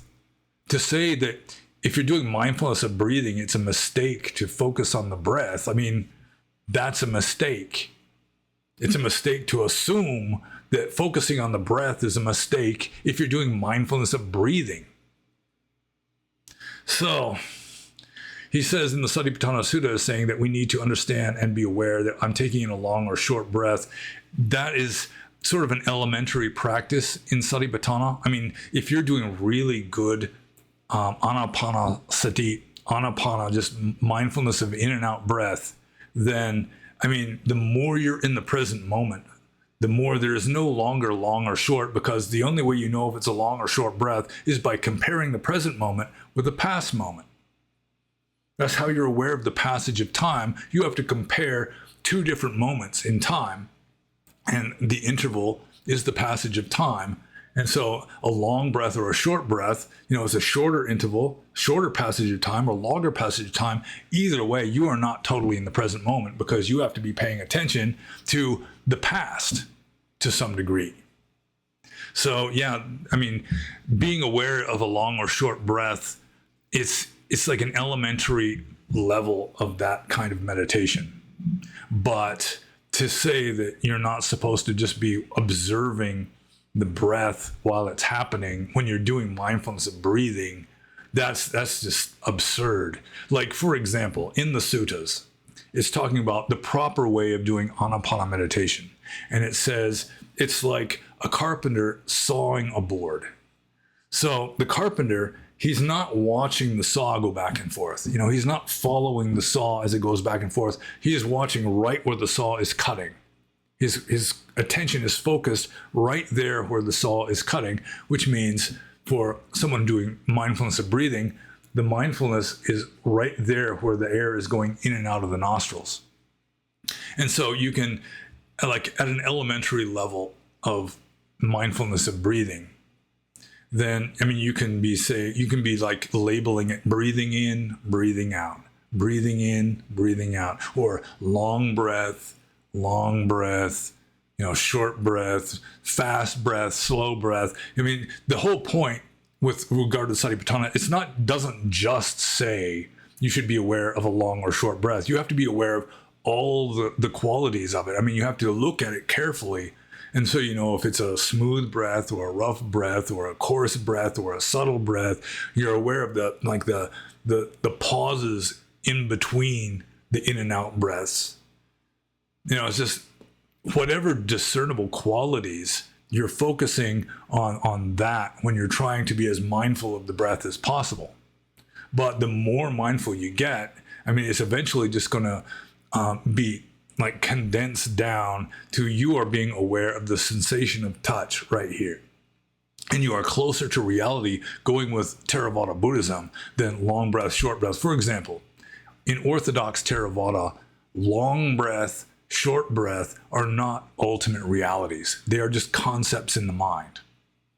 But the sensation of touch, or Vedana, is ultimate reality. I mean, going with Abhidhamma, at least that you're getting closer to ultimate reality by getting away from these concepts in your mind and just observing as close as you can to just bare sensory data. But it may be that if it works better for you to just be aware of long breath or short breath, or, you should also be aware of, like the pauses in between the out breaths and in breaths, and just be aware to some degree of like the touch of air at the nostrils, or if you're doing the Mahasi method, just the movements of your diaphragm, your abdomen. Then, I mean, whatever works, if it causes your mindfulness and concentration to be better, your mind is wandering less, then that's fine. And then as you get better at it, as you progress, then you can simplify. There'll be less thinking, less concepts, and you'll be just getting closer and closer to just bare sensation of the air at the nostrils, or the bare sensation of the movements of your abdomen as you breathe. So, yeah, I mean, if you follow this monk's saying that, you shouldn't be mindful of the breath while be doing mindfulness of breathing, sort of. That's what he says here. Then, I mean, just knowing whether it's a long or short breath, or a medium one, I suppose, because I assume you take medium breaths sometimes too. Fast breath, slow breath, whatever. I mean, that's one of the qualities of the breath you can be mindful of. Although as your meditation gets deeper and deeper, then that's probably going to change. So, yeah, I mean, if your meditation is improved because of it, then that's fine. You can go with it. But as for myself, generally when I would do mindfulness of breathing, I would just focus on the sensation of touch as the wind is going in and out of the nostrils, and just not even label it if I could get away with it. If my mind was settled down enough that I didn't have to be thinking, breathing in, breathing out kind of stuff, then I would just sit there and observe it silently. So, here's another question. Do you think they have it wrong in some ways? So I think he's referring to not to the monk, but to Zen and Theravada, or the vipassana movement. Do you think they have it wrong? I think they have it less wrong than the monk that you're listening to. Although, as I say, I mean, if what he says is working for you so that your mind is wandering less, then that's certainly something you can continue doing. But I do think that as you get better and better in your meditation, your emphasis, or like your primary object, is going to change. So, see, Indian guy then says, I guess this is the next question. Being in the moment and looking at the world as if it were empty brings me to a place where I'm able to breathe and be aware of the breath because I'm not forcing anything. Yeah, you shouldn't be forcing anything no matter how you're doing breathing meditation. I mean, you shouldn't be breathing in a certain way. You should just be aware of what's happening. Anyways, Indian guy continues, I've never been able to focus on my breath and find anything there. But when I focus on emptiness and non-self, I am able to meditate following my breath. Is this wrong, or should I continue? Well, focusing on emptiness and not self, those are completely valid objects of meditation. So, I mean, you want to focus on emptiness and non-self while you're breathing, and then maybe use that as a transition into mindfulness of breathing. That's fine too. There's absolutely no problem. I mean, there's no just one correct way of practicing meditation. I used to think that about some of the teachers of the Mahasi method, like U Pandita, for example, who would give one method to every student, and then if they weren't doing well with that method, they'd get scolded. And it's like a doctor who gives the same medicine to every patient, and if they don't get better, they get chewed out for not knowing how to be sick properly. So there's lots of different ways of doing meditation, and if it works for you, I mean, if it's causing your mind to settle down, become clear, you're not wandering all over the place, you're able to just stay with it with minimal wandering mind, then you're doing okay. So the question is this wrong, or should I continue? Yeah, I mean, emphasizing emptiness and not self, or non-self, that's profound. I mean, this definitely, if it's resonating with you, if it's working, then certainly you can continue with it. There's no problem with that at all. So, but do bear in mind that if you're doing mindfulness of breathing, you should just breathe naturally. And generally, the better your meditation gets, the more subtle and refined your breathing is going to be, just because the whole system is calming down. The mind calms down, the body calms down, you don't need as much oxygen, and so your breathing slows down. Sometimes it can become so subtle that you can't even feel the touch, or you can't even feel your abdomen moving, or anything like that. It almost stops. But if it works, yeah, I mean, go for it. So I'm just going to move on to the next question. This is from Outer Haven. And Outer Haven says, any experiences with any poser Buddhist monks in Burma? How common is it to come across charlatan monks who are just trying to run scams or rip people off? Well, I mean, some of the more famous monks in Burma are pretty much con men. That there's one really famous monk in Burma, one of the most famous monks in Burma, who will just charge through the nose for his Dhamma talks. I mean, he's like a corporate CEO wearing monk's robes. He wears monk's robes mainly just because he makes more money that way. And I won't say who it is because I might offend somebody, but I mean, if you twist my arm, I might say it. But yeah, there are charlatan monks aplenty in Burma, and probably in Thailand also. Also Sri Lanka. Wherever you find monks, you're going to find charlatan monks. I mean, it's pretty common story about a monk who he's collecting donations for some meditation center or something, and then as soon as he gets enough, he just drops out of the monkhood and takes off with the money. That happens a lot. But I think the closest experience with any monk like this in Burma was, I was the senior monk, or the abbot, at Wonbo Wildlife Refuge Monastery, Wonbo Bemet Dojan, in northern Upper Burma on the Chindwin River. And a Burmese monk came and he wanted to stay at that monastery. And I was very skeptical, wary of any Burmese monk wanting to come to that monastery and live there, because 98% of them handle money. I mean, 98% of them aren't even trying to follow the rules correctly, especially in that particular area of Burma. It was just depressing sometimes. So he came there and he asked if he could stay and practice at the monastery. And I'm saying, I don't know. I mean, most monks just don't follow the rules. I mean, they're handling money and all this stuff. And this young monk, I mean, he was younger than me, maybe late 20s or something. He was moved, he seemed emotionally moved, and he's saying, that's why I want to stay here. I've stayed at other monasteries. The monks don't care about the rules of discipline, and you have a good reputation for following the rules. I just want to practice correctly. I want to stay and just be a good monk, because it's so hard being a good monk at these other monasteries where nobody follows the rules. So I felt sorry for him, and I let him stay. And he stayed for a few months, I think. I don't remember exactly how long he stayed. It wasn't really a long time. And then all of a sudden he just took off and left.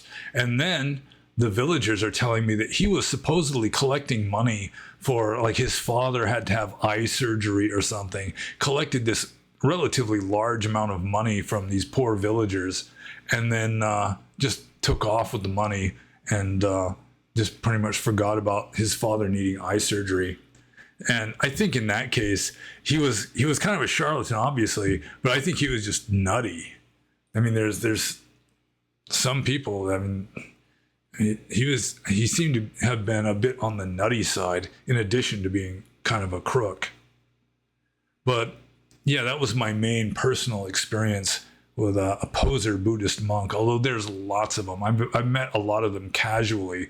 You just come across them and then steer clear of them, because it's pretty obvious what they are. And as I say, even a few of the most famous monks in Burma really are just essentially conning people.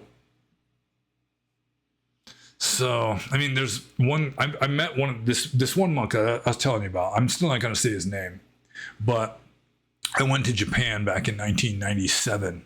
And this famous monk also went to Japan around the same time. And I was hearing about, there's like a Burmese immigrant community in Japan, and they were supporting that monk and also supporting the monastery where I was at. So I'm hearing a lot about how this other monk was going about things. And first, he sent some message to the supporters in Japan while he was still in Burma, saying, I need a first-class airplane ticket to Japan. And so they get him the first class ticket. He gets there, and then he scolds them because they didn't set him up in a nice enough hotel, because he didn't want to stay at any monasteries. He wanted to stay in a nice hotel. And I mean, most of the Japanese, or the Burmese immigrants in Japan, they really can't make a very good living. They're working as like waitresses and construction workers and so forth. Like even a doctor in Burma can't practice medicine in Japan, because you'd have to have like a Japanese education in medicine, just the standards of acceptance and so forth are different. So he scolds them for not getting him a fancy enough hotel. And then somebody said that they offered him a set of robes, and he says, I don't want robes. I want money. And so they go back and they come back with money, and he says, I need more money than this. He's like scolding them for not giving him enough money. And then he says, I need $5,000 or $7,000, I think, to fly to America from Japan. So they come up with the money for that, and first class ticket and all that. He gets to America, and he contacts them again saying he needs $7,000 more dollars. What for? I don't know. But and he was like one of the most famous monks in Burma. And he's just shameless.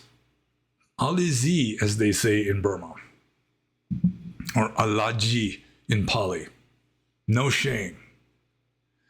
So, yeah, it's very common. Let's just go with that. And I'm just going to move on to Outer Haven's next question. And I should point out that monks are completely forbidden to handle money or ask for it or demand it for that matter. So anyways, Outer Haven's next question. Also, when you address the issue of transgender Buddhist monks, you seem to focus on women to men transgenders being forbidden. So does that mean the reverse? A man posing as a woman would be a possibility? No, we were talking about transgender monks. And so that would probably be like trans men, which are biologically women, but it goes both ways. There's no way a trans woman, a biological male identifying as a woman could be ordained as a bhikkhuni, assuming that the bhikkhuni order even still exists. So yeah, it goes both ways. You have to be a biological male, an intact biological male to be ordained as a monk, and you have to be a biological female to be ordained as a bhikkhuni or a nun. So yeah, that goes both ways. That was a relatively easy question to answer. I think I might have answered it in about the same length of time it took me to read it, which is very rare for me. So I'm just going to move on to the next question. This is from Nomi, although really it's Tig. What's the weather in Burma this time of year? Yeah, Tig asks questions like that. So, I mean, right now it's the middle of summer, which would make it the middle of the monsoon season in Burma. And what the weather is like would depend on what part of Burma you're in. Like in southern Burma, during the middle of the monsoon season, it rains like 2 or 3 times a day. It's like warm and very steamy. Like you can't hang up clothes and have them dry. You have to use an iron. If you don't have a clothes dryer, just hanging them up, they're just going to stay wet because they just don't dry out. It's very steamy and wet and humid in southern Burma. In upper Burma, it's more humid than usual, but usually it's a drought. In fact, it's horrible. The rainy season in upper Burma is worse than the hot season, partly because you haven't already been worn down by 3 or 4 months of hot season in order to hit what is usually like a second hot season, because it doesn't rain very much in like central Burma. So it's just first hot season, second hot season, with the second hot season being more humid. A little bit more rain, but I mean, like at least 1 out of 3 years, the crops fail for these subsistence farmers who don't have irrigation. So, and it's just bad. I mean, there were times, I mean, I was really in a bad relationship with the God in charge of the weather, Mr. Weather, I call him, just so I could personify the weather to hate it more. You know, there are times I'd be like Captain Ahab, where I just would refuse to even look at the sky, just out of just resentment against this bastard God who's in charge of the weather. And he hated me, apparently. I could go on and on about that. Man, it was awful. There's a story called At the End of the Tunnel by Rudyard Kipling that I could really relate to, about these British guys living in India during the time of the British Raj, you know, the colonial times. And they just crack up and go insane because of the hot weather. And it really can happen. There's another story by Somerset Maugham called The Outstation, which is similar, about just how the weather, just the chronic heat and humidity, just causes Western people especially to just snap. And I came close to snapping a few times, mainly during the rainy season, because the hot season, you know, it's supposed to be hot. You know, and it was the cold season before that, so you're not already worn down by months of heat. But the rainy season, it's called the rainy season. So you like, if you're naive anyway, you expect it to rain in central Burma during the monsoon. And so that was the main cause of the suffering. Like, there were times when I was miserable, but it wasn't just being drenched in sweat and no rain. I mean, it was this insistence that in the rainy season, it's supposed to rain. You know, it's like not accepting the way things were was really causing more suffering than just the physical discomfort of just being sweltering hot and drenching in sweat all the time. But yeah, it's the middle of the monsoon season in Burma when it's the middle of summer in the Western temperate zone. So I'm just going to move on to the next question. This is from Scoladen or Skuladin. And he's pretty much the only person who asks questions on BitChute. So that's good. He gets special mention just because he's almost the only person. There is one or two other people who do every once in a while. But Skuladin, Skoladin, he's one of my main viewers on BitChute, apparently. And he says, can snobbery bring you closer to enlightenment? And then as a kind of commentary, he says, hypothetically, like if someone were to put maximum effort into becoming refined and cultivating disgust for samsara, while also balancing this by showing changing realistic low standards of living to mythic high standards, while also balancing this by slowly changing realistic low standards of living to mythic high standards, I assume cultivating compassion would also be necessary lest you become emotionally dead with muscles on top. Well, cultivating compassion really isn't necessary to become enlightened. I mean, it certainly doesn't hurt, and for some people it may be necessary, but generally if you're a head-oriented person, just like transcending samsara doesn't necessarily involve compassion, which, I mean, technically seems to include a little bit of delusion, because who are you going to feel compassion for unless it's these other beings that don't ultimately exist? But getting back up to the main question, can snobbery bring you closer to enlightenment? I mean, what he's describing in the commentary to the question doesn't sound like snobbery to me. I mean, snobbery is sort of like pride in your social class, that you consider yourself to be in a high social class. You associate with high social class people, you brag, you do a lot of name dropping and bragging about these, really upper class people that you hung out with. Like that Somerset Maugham story, The Outstation, that has this guy who's a total snob. He brags about having played Baccarat with King Edward, this kind of thing.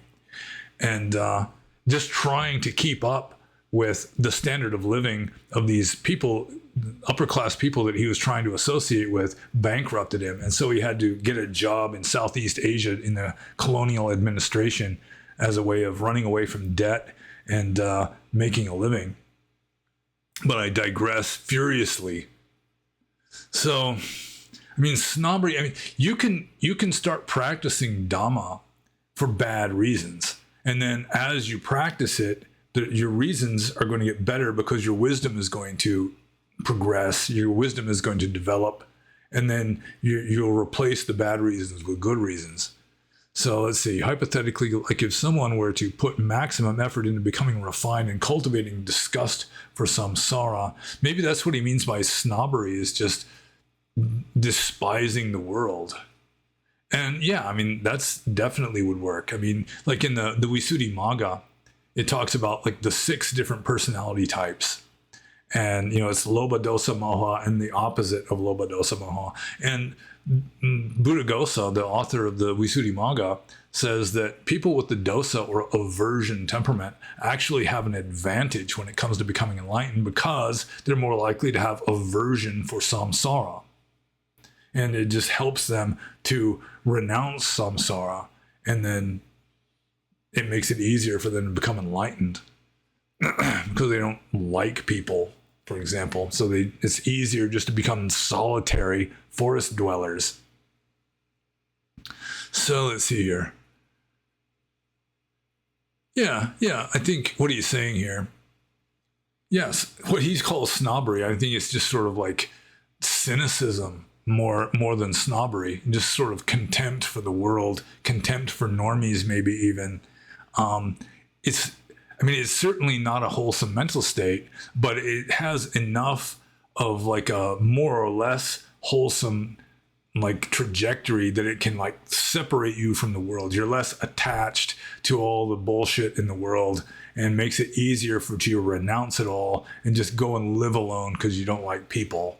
And then when you're alone, practicing, then you're doing good practice, you're practicing meditation, you're following the rules and all that, keeping precepts, and then your wisdom improves, and then gradually you stop despising the human race so much. That happened with me. When I was a young person, I really didn't have much use for the human race. I much preferred the company of trees to the company of people as a general rule. There were some exceptions, but I have a lot more compassion and sympathy for ordinary people now. In fact, to some degree, I'm kind of like an ordinary person. So I guess I'm just going to move on to Scalatin's second question, which is heredity versus environment, nature versus nurture, ? So which is a question I don't fully understand, but he does have, conveniently for us, another little commentary saying, I don't know whether it's still a relevant question or if postmodernism has made it moot, like globalist policies such as social credit karma. So that commentary didn't help me understand this question at all. Heredity versus environment. Well, the whole notion of heredity and environment, both of them are conditioned by karma. So it's karma. Karma trumps both heredity and environment, because your karma is going to land you into a womb, a uterus, if you will, that has the genetics that you deserve, essentially, from a karmic point of view, and will land you in the environment you deserve, also from a karmic point of view. So the two are just two different manifestations of the fruition of your own karma. But like with regard to, from a more samsaric, empirical point of view, what is it that determines? It depends on with regard to what. Like, for example, your intelligence, that is more heredity than environment. Environment does play a part, but it's more hereditary than environmental. With regard to lots of things, really, like economic success. If you're a genius and you're born in a ghetto, you're more likely to be successful than if you're an imbecile and you're born in a mansion. A lot of imbeciles wind up being rich just because they got a rich daddy and all that. But still, maybe you'd be more likely to be successful born a genius in a ghetto than born, an imbecile in the middle class. Let's just put it that way. Because then you don't have the rich daddy who's just going to set you up with everything you need. So it depends on how you look at it. But the correct answer from the Buddhist point of view, and I think the correct answer just in general, is karma determines both heredity and environment. So, they're both just subdivisions of karmic fruition. And so I'm just going to move on to Scalatin's third question, which is an interesting one to me, and one that nobody has ever asked me before, which is as follows. Was Dostoevsky a mystic? And as it turns out, he was, at least to some degree, because Dostoevsky had, I think it's temporal lobe epilepsy. He was an epileptic. And he based his character, Prince Mishkin, in The Idiot, on himself with regard to the epilepsy and so forth. And according to, well, how do I put this? Let's just refer to Dostoevsky and forget Prince Mishkin for the moment. But Dostoevsky, apparently, based on what he's putting into Prince Mishkin's inner monologue as he's walking through the streets of St. Petersburg, I think, he's talking about how right before an epileptic seizure, he has what is essentially a mystical experience. Everything just becomes crystal clear. He feels the presence of God.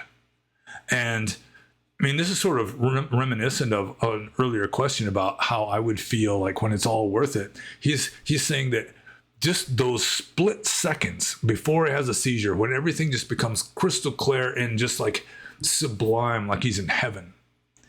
And it's not just like this delusion. I mean, it's just like a mystical state of just absolute crystal clarity, just seeing how everything fits together, everything's placed. It's just, it's almost like an angelic view of the world, that he's reflecting that just those split seconds before he has a seizure makes having epilepsy worth it.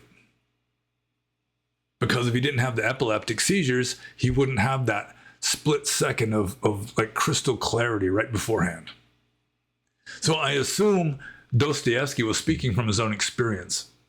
And so yeah, he was having mystical experiences as like a symptom of epilepsy. But also he was a very devout Russian Orthodox Christian, which may have helped support that. But I kind of doubt that he'd be having mystical experiences if it wasn't due to this epilepsy. So I guess the answer is yes. And he was a profound thinker. Dostoevsky really was a genius. So I'm just going to move on to the next question. And this is from Power. So Power says, any thoughts on cults from a Buddhist perspective? Could Buddhism be described as a cult? And I'm going to look and see if we're recording. Yeah. After 2 hours, I bothered to look to see that we're really recording. I think I interrupted myself so rudely just now that I'm just going to have to start over. Power says, any thoughts on cults from a Buddhist perspective?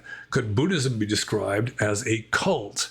In my opinion, Islam is most definitely a cult due to the immense, unquestionable loyalty that is demanded of its followers for their profit.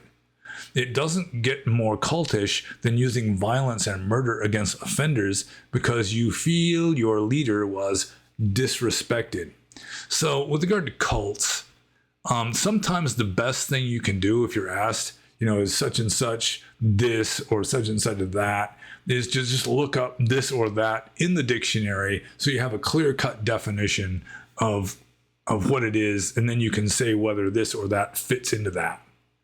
So, according to my dictionary, a cult, first of all, it's a noun.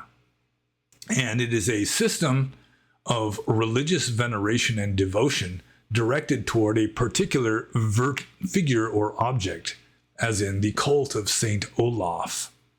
So, with that definition of a cult, a system of religious veneration and devotion directed toward a particular figure or object, then to the extent that you've got Buddhists who are essentially just worshiping the Buddha, or more likely a Buddha, because Theravada, it does have a lot of devotionalism, and it just appeals to certain types of people.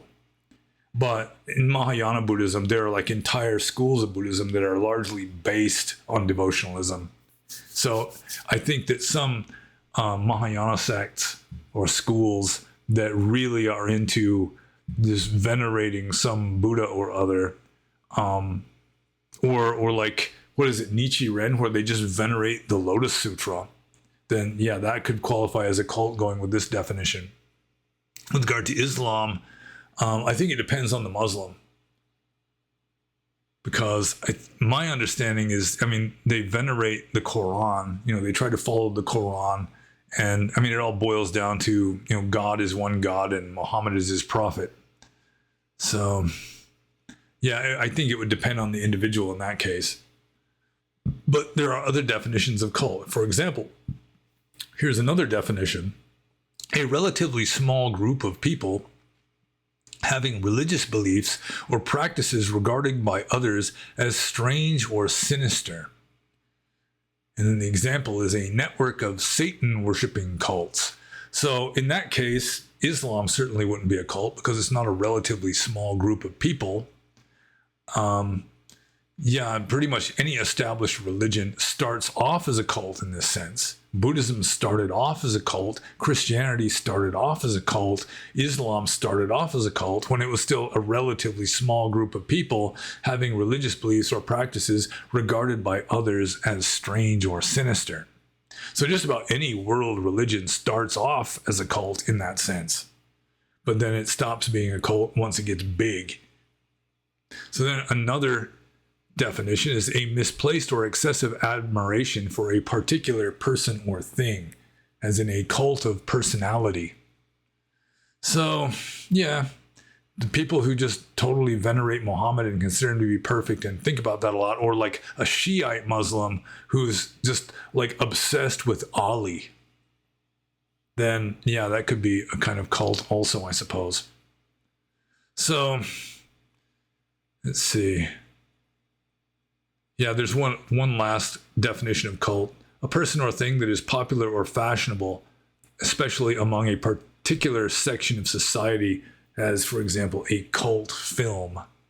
So, yeah, I don't think that would apply to the question that was proposed by Power here. So, see, any thoughts on cults from a Buddhist perspective?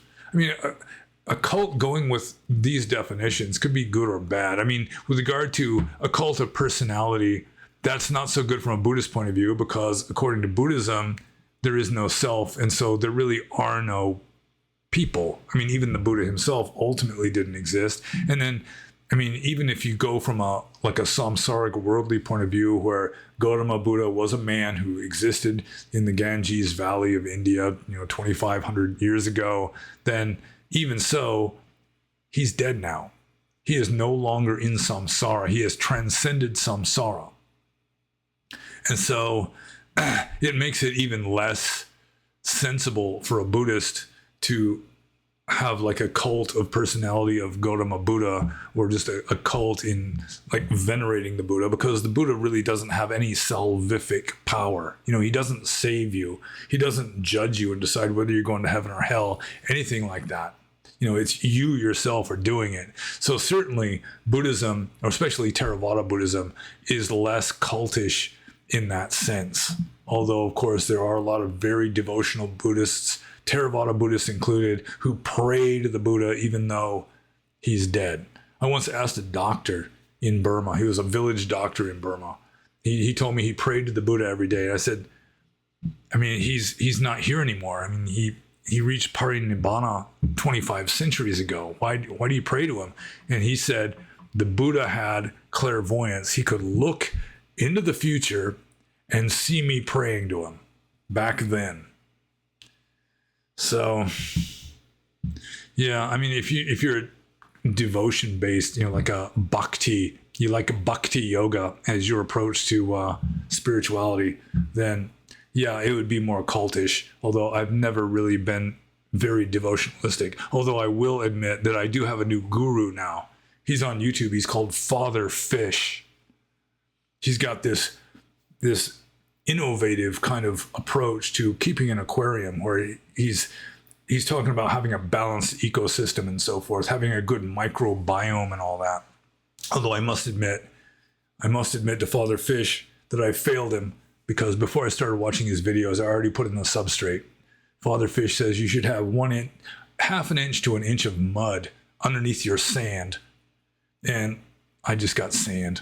In fact, I even started putting gravel in there. And then I saw a video from Father Fish saying gravel is the worst thing you can have at the bottom of your aquarium. But I've totally digressed. I just had to get in my endorsement of Father Fish, my new guru. And I guess I'll just move on to the next question here. This is from Rui. And Rui says, I gotta make sure I answered Father Fish's question. Gosh. Let's see. Yeah, it's just excessive devotion to Father Fish on my part there. Okay, the next question is from Rui. And Rui says, do you think Buddha Dhamma, which is the path to awakening, is compatible with the American dream? And then he's got in parentheses, the deep oneric dive. And for those of you who aren't word geeks, oneric means having to do with dreams. Like an oneronaut is someone who lives in their dream, especially if they're a lucid dreamer. So, is Buddhism, like the true Dhamma, compatible with the American dream? So, since I had just looked in the dictionary, to look up cult, I looked in the dictionary again to look up the American dream, because the American dream is interpreted differently by different people. I mean, if the American dream is having your own house and the wife and the 2.4 children and the dog and the absolutely perfect lawn, that kind of thing, with the picket fence around it, maybe an apple tree, then no, the path to awakening would have you renounce all that. But as it turns out, I looked in the dictionary, and their definition of the American dream is as follows: the ideal by which equality of opportunity is available to any American, allowing the highest aspirations and goals to be achieved. So essentially, the American dream, from the point of view of my dictionary, is essentially equality of opportunity, allowing people to pursue their highest aspirations and goals. And that would certainly be compatible with Dhamma, with Buddhism. So it just turns out that most people's equality of opportunity and their highest aspirations and goals are along the lines of the house and the wife and the 2.4 kids maybe, and the perfect lawn and all that, nice car, that kind of thing. So they're using the American dream to go in a rather different direction from the highest aspirations and goals of a serious Buddhist practitioner who wants to become enlightened in this very life. But the dream itself, if it refers to equality of opportunity, then yeah, that's good, because then you have an equal opportunity to strive for Nibbana. So that's good. And so I'm just going to move on to the next question here. And this is from Twin Wasabi. And Twin Wasabi says, isn't it hypocritical that our culture finds it creepy and condemns an older man having a younger woman as a sexual partner, even if they are both consenting adults? Yet, if you disapprove of two men being together or transsexualism, you are seen as a bigot. This doesn't make much sense, as it goes against the left's grand narrative of love is love. Why do you think this is so? Well, I would even go farther before I answer the question.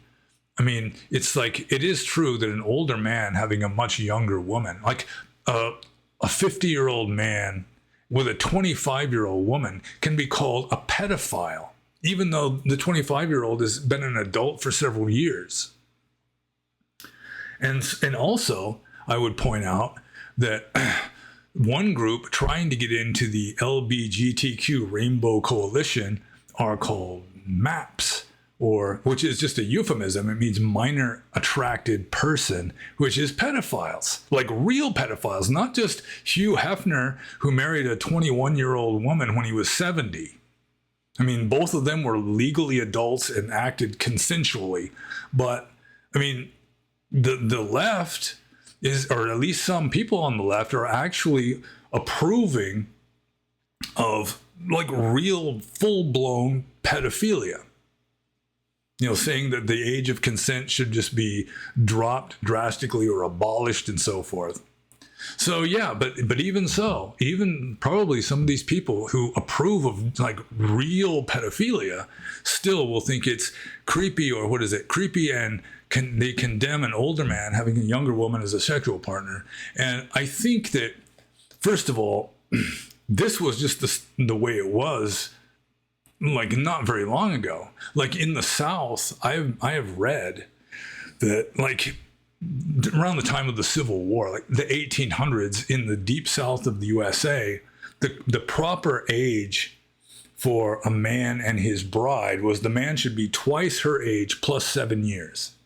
So a 47-year-old man and a 20-year-old woman, that would be about right, according to this tradition. And it's been this tradition for, I mean, throughout the world, older men and younger women, partly because older men, they've already set themselves up in life. You know, they're established, they've got the money, the necessary wealth, the house, the social standing and everything. Then they can afford to start having a family, you know, after they've taken care of just getting themselves established. Whereas women, you know, biologically anyway, reproductively, they reach their prime when they're like, I don't know, when they're young. I mean, when they're very young, as soon as they can start having children. they have, the younger you marry a woman, the more children she's going to have time to have, and so forth. So in the past, it was common. It was just socially acceptable for older men and younger women to get together. But what I think happened is feminism. So all of a sudden, you've got these bitter feminists who just resent the hell out of the fact that an older man can hook up with a younger woman, and he doesn't want to hook up with the older women. The older women are just screwed. I mean, nobody wants to hook up with them. And so they just resent the hell out of that and have just tried to vilify it. Or in some cases, like a lot of women, especially the more attractive ones, like when they were young, they were getting hit on by older men all the time, and they just considered it to be creepy. They didn't like it. It could even be scary and dangerous sometimes. And so they've internalized that. And so anytime you've got older men with considerably younger women, it just sort of evokes this ickiness that they experienced themselves when they were like teenagers getting hit on by 40-year-old men. So that there could be some of that too. But also it's just like the empowerment of women becoming more influential in politics and culture has sort of brought that in, so that even though genuine pedophilia may be okay for a lot of leftists, still they're going to think that it's icky and contemptible for like a 50-year-old man to marry a 25-year-old woman. So that's my theory. And it's a theory I just came up with just today. So I'm just going to move on to the next question. And this is from Pyramid. And Pyramid says, my comment seems to be getting auto-deleted. I don't know why. But basically, have you checked out the Buddhist Reddit page? It seems they don't have a high opinion of the venerable Panyobasa, but it is Reddit, so you can't really expect much decency. I generally, let's see, how do I address this? First of all, yeah, the comments on YouTube often get auto-deleted. Like the previous Q&A, it was right after the failed assassination attempt of Donald Trump. So there were people just, like making comments that they're sending prayers for Trump and his family, and pretty much all of those got deleted automatically by YouTube, because of course they're like the elite masterclass trying to control what we are exposed to in order to guide our beliefs so that we will freely vote for our masters in the globalist elite.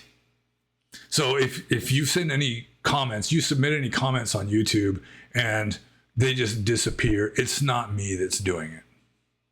It's just happening, possibly even by some AI algorithm that's just flagging certain words or something, like the discuss thing, like in the Breitbart comments. It's comment sections of a lot of different websites use discuss, and there'll be certain words that get flagged, and you can't post certain words. So anyways, having gotten that out of the way, what is the question here? Have I checked out the Buddhist Reddit page? My woman was looking on Reddit on mentions of me that were very, very critical and unfriendly, and also based on essentially just wishful thinking on their part. I mean, it generally was not true accusations they were making even. So, yeah, I've looked at it. I mean, I was actually involved in a certain Buddhist Reddit page years ago when I was still a monk. But that was sort of like it was like fascistic stuff. And I'm not a fascist personally, but this guy contacted me. He said he was a fascist. I mean, he just flat out admitted he believed in fascism.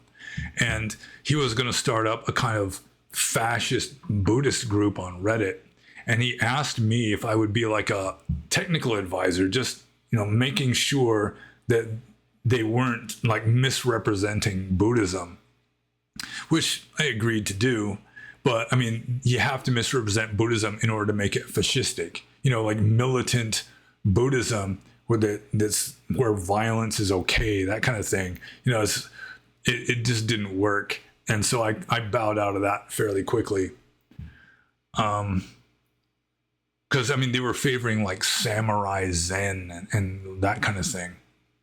But yeah, I mean, Reddit is kind of it's pretty much a leftist kind of thing, and so there's going to be leftist, like Western quasi-Buddhists who, because they're leftists and kind of narcissistic, they just assume that true Dhamma is going to be in accordance with their leftist ideology.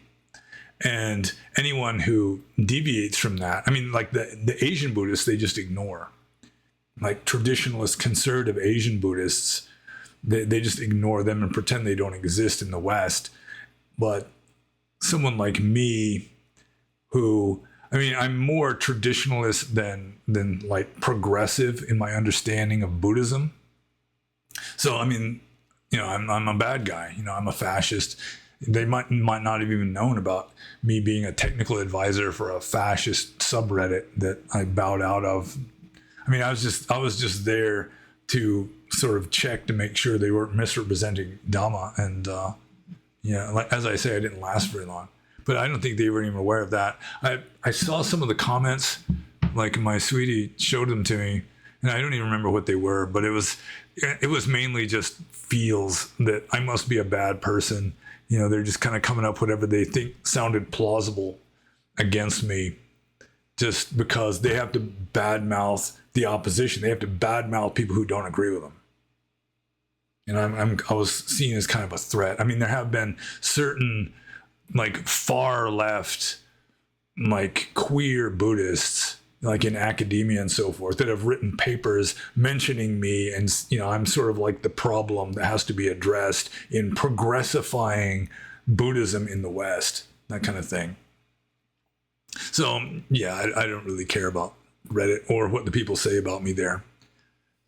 I'm just going to move on to the next question. It's what I'm going to do. See, I'm just scrolling down a little bit. See how much. We still got a few questions. This might go for 3 hours. I'm sorry, you guys. Let's see. You can watch it in installments or something. Let's see. The next question is from Romeo, which is, are you familiar with Herman Hesse? Have you ever read his book Siddhartha or any of his other works? If so, what is your impression? Yeah, when I was in my 20s, I went through a phase of liking Herman Hesse. And I'm probably pronouncing his second name more correctly than his first name. I don't know the German pronunciation. I do know that E at the end is pronounced. So yeah, I've read Siddhartha, and I've also read Steppenwolf, The Glass Bead Game, and Narcissus and Goldmund, and maybe one or two others that don't come to mind right now. And I have to admit that I was more impressed by Steppenwolf than by any of his other novels, including Siddhartha. I also saw the movie of Steppenwolf and Siddhartha. I think Max von Sydow played Harry Haller in Steppenwolf. And I mean, my impression of Herman Hesse, he was certainly a spiritual guy. All of his novels are autobiographical. I mean, every novel is about himself, really. So at least some sort of fictionalized, modified version of himself. Like the protagonist in Steppenwolf, Harry Haller. I mean, HH, same as Herman Hesse. With regard to one novel, I wasn't much impressed with it. It was Narcissus and Goldmund, where it's about these two friends in the Middle Ages, medieval Europe, and they're raised at like this monastery school, like an orphanage school or something. And then when they get old enough they finish their education, one of them, Narcissus, decides to stay and become a Catholic monk, whereas Goldmund wants to just go out and see the world, where he immediately just starts having sex with married women and so forth.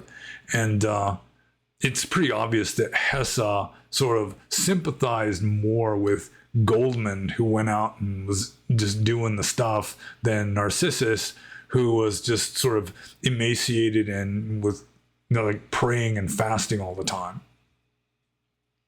But yeah, he was definitely a very intelligent person. I think he won the Nobel Prize in Literature for the glass bead game.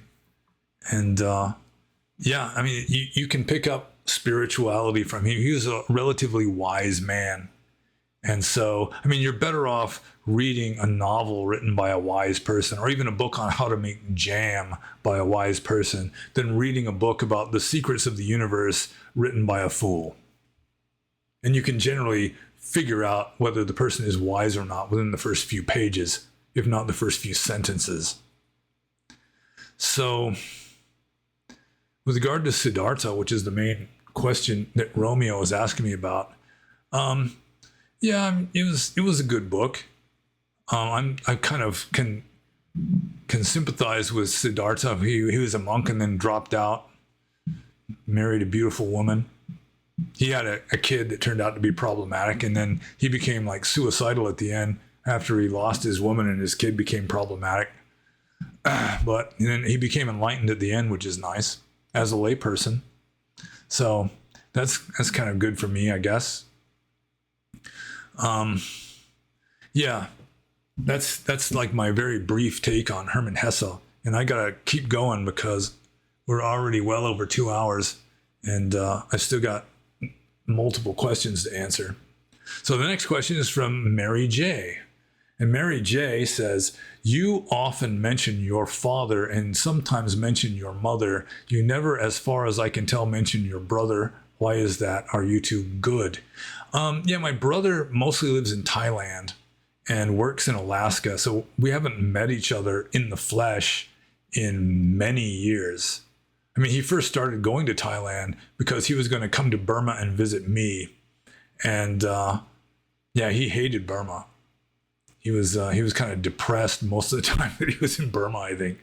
But yeah, I mean, we just do not come from a close family that, you know, we just kind of live our own lives and contact each other every several months, pretty much.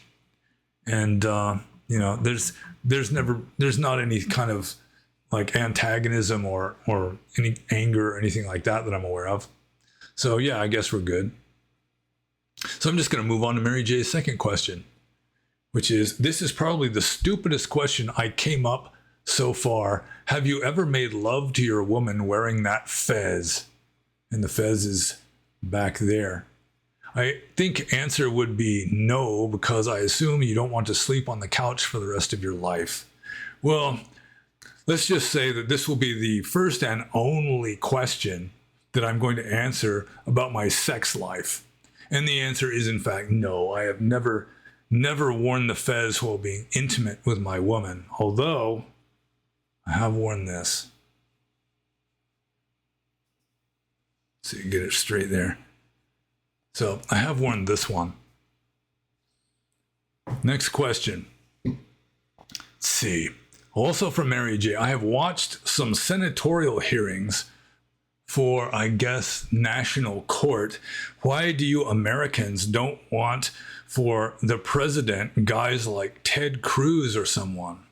Well, Ted Cruz did run for president in 2016, and he got smoked by Donald Trump because at the time Ted Cruz was pretty much of a neocon. He was like an establishment politician, and people were rebelling against establishment politicians, so that now Ted Cruz is reborn with a beard and he's on the Trump train pretty much.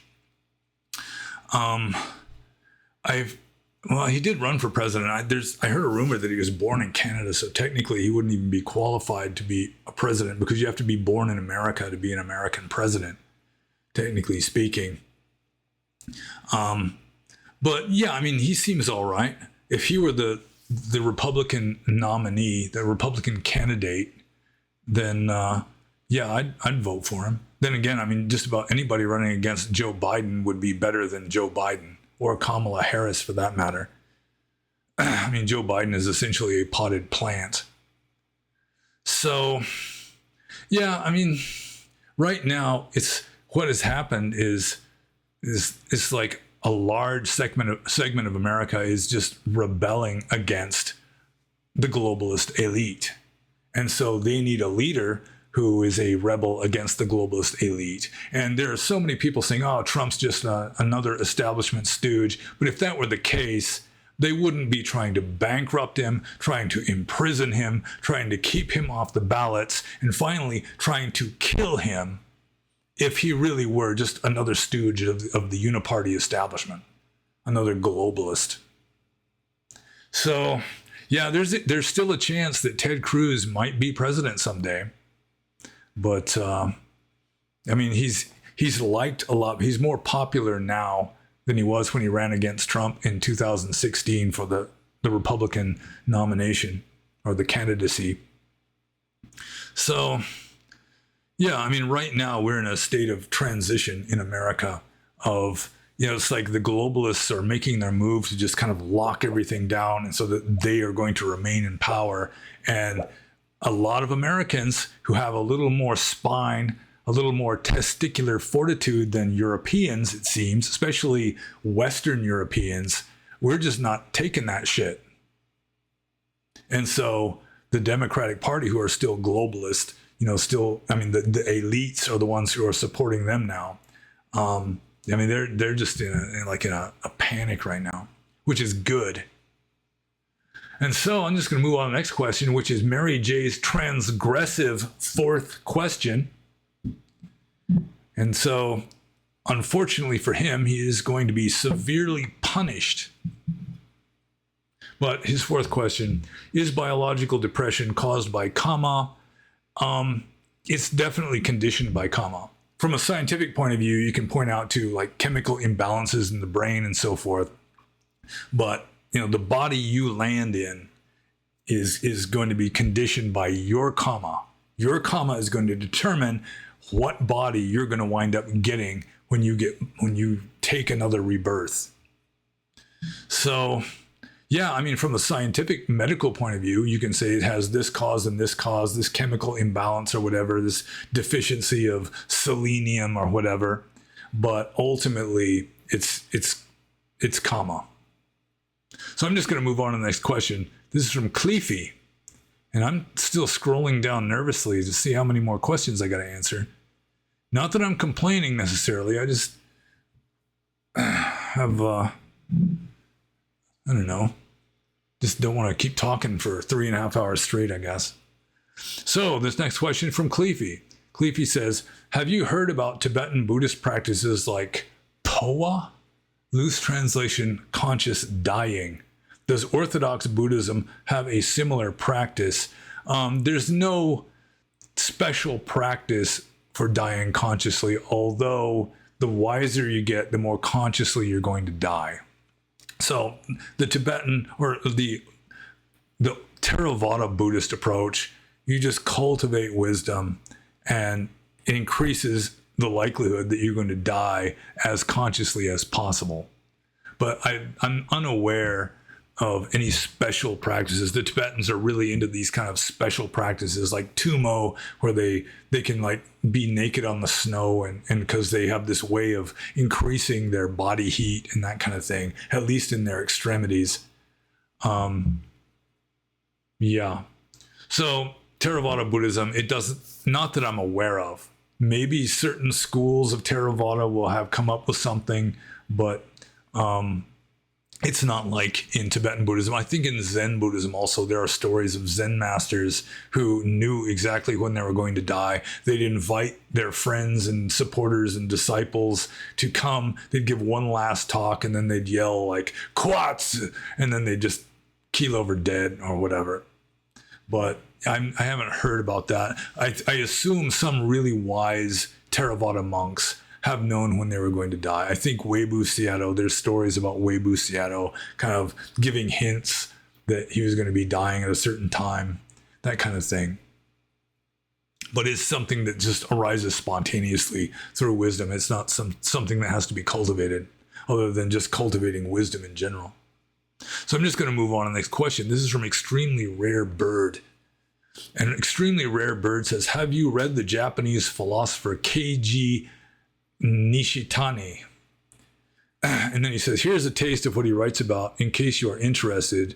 Quote, all things that are in the world are linked together one way or the other. Not a single thing comes into being without some relationship to every other thing. Scientific intellect thinks here in terms of natural laws of necessary causality. Mythico-poetic imagination perceives an organic, living connection. Philosophic reason contemplates an absolute one. But on a more essential level, a system of circumminiscession has come to be seen here, according to which, on the field of shunyata, all things are in a process of becoming master and servant to one another. In this system, each thing is itself in not being itself, and is not itself in being itself. Its being is illusion in its truth, and truth in its illusion. This may sound strange the first time one hears it, but in fact it enables us for the first time to conceive of a force by virtue of which all things are gathered together and brought into a relationship with one another, a force which since ancient times has gone by the name of nature, or physis. And this is from Religion and Nothingness, published in 1983. So getting up to the question here, have you read the Japanese philosopher Keiji Nishitani? The answer is no, other than this quote that I just read. But it seems like he's a Japanese Buddhist with some appreciation for like Majamaka. So I'm just going to move on to the next question here. This is from the Proto-Pseudo-Monk.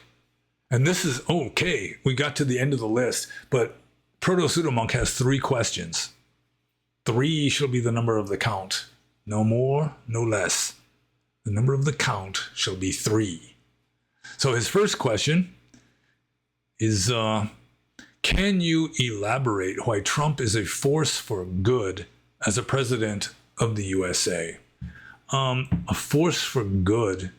Well, I've been saying for years that the main thing that Trump has done is he has caused the cockroaches to come out in broad daylight. It has become so obvious that the establishment just loathes the man so much that they're willing to just cook up crimes against him. That, I mean, more than 2 years of the whole Russia collusion hoax that was cooked up by the Democratic Party, and it was just a fraud. And they investigated him using that as a pretense for 2 years, trying to come up with anything. It was just a fishing expedition. They're trying to come up with any crimes they could find against him that they could get him for and destroy him. And they didn't come up with anything, not anything serious. So then they impeach him twice. And I mean, just you watch the mainstream media, they're just, I mean, he is an existential threat. He is going to destroy our democracy. He's going to become a dictator, just on and on and on. He's going to be putting people in concentration camps. He's Hitler, just on and on and on. And more people are realizing that these people are just professional liars doing anything, saying anything to remain in power. And so Trump is a force for good, and that he is opening the eyes of millions of people, partly because the establishment, the globalist establishment, is just, I mean, they're hardly even trying to hide it anymore. They're hardly even trying to hide that they are lying crooks. And so, I mean, even like Joe Biden, our current potted plant in chief, I mean, he has been senile for years. I mean, when he ran for president in 2020, he was senile. And they've just been covering it up, hiding it, denying it, you know, just like a week or so before the presidential debate where Joe Biden was obviously senile. They're saying, oh, all these video clips of Joe Biden like falling down and just not saying the right thing, just saying the opposite thing, or just reading like instructions off the teleprompter, like, you know, like stuff that he's not supposed to say. You know, he's like end of quote, this kind of thing.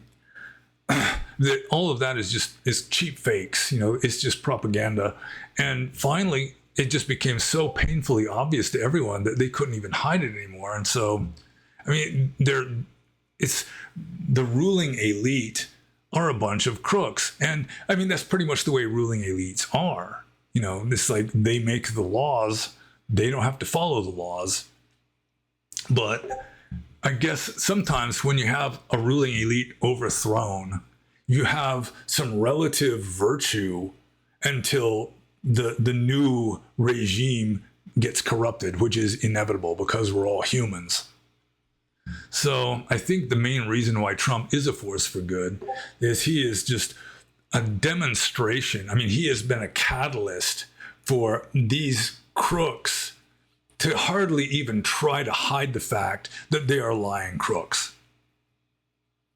And I mean, he does want what is best for America, whereas the globalists don't want what is best for America. And with like equity, socialism, and so forth, they want to bring America down because, I mean, you can only lift up sub-Saharan Africa so far. They just want to kind of level everything, sort of like the tyrant of Syracuse back in ancient times, who, it's like he was demonstrating to a philosopher how he remains in power, and he just went out and showed these people like cutting off the tall heads of wheat so that the entire field was level. And that's kind of the way socialism works. It's just sort of keeps everybody down except for the ruling elite.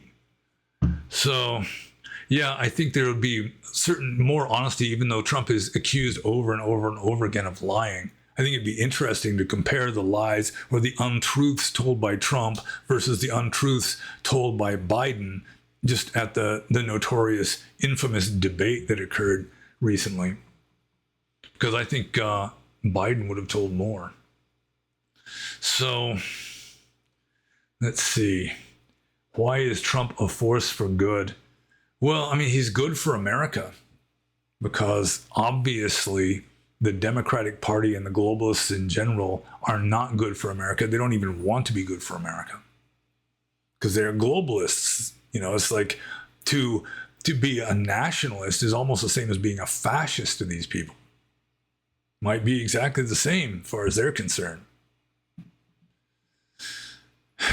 So I think there would be more justice.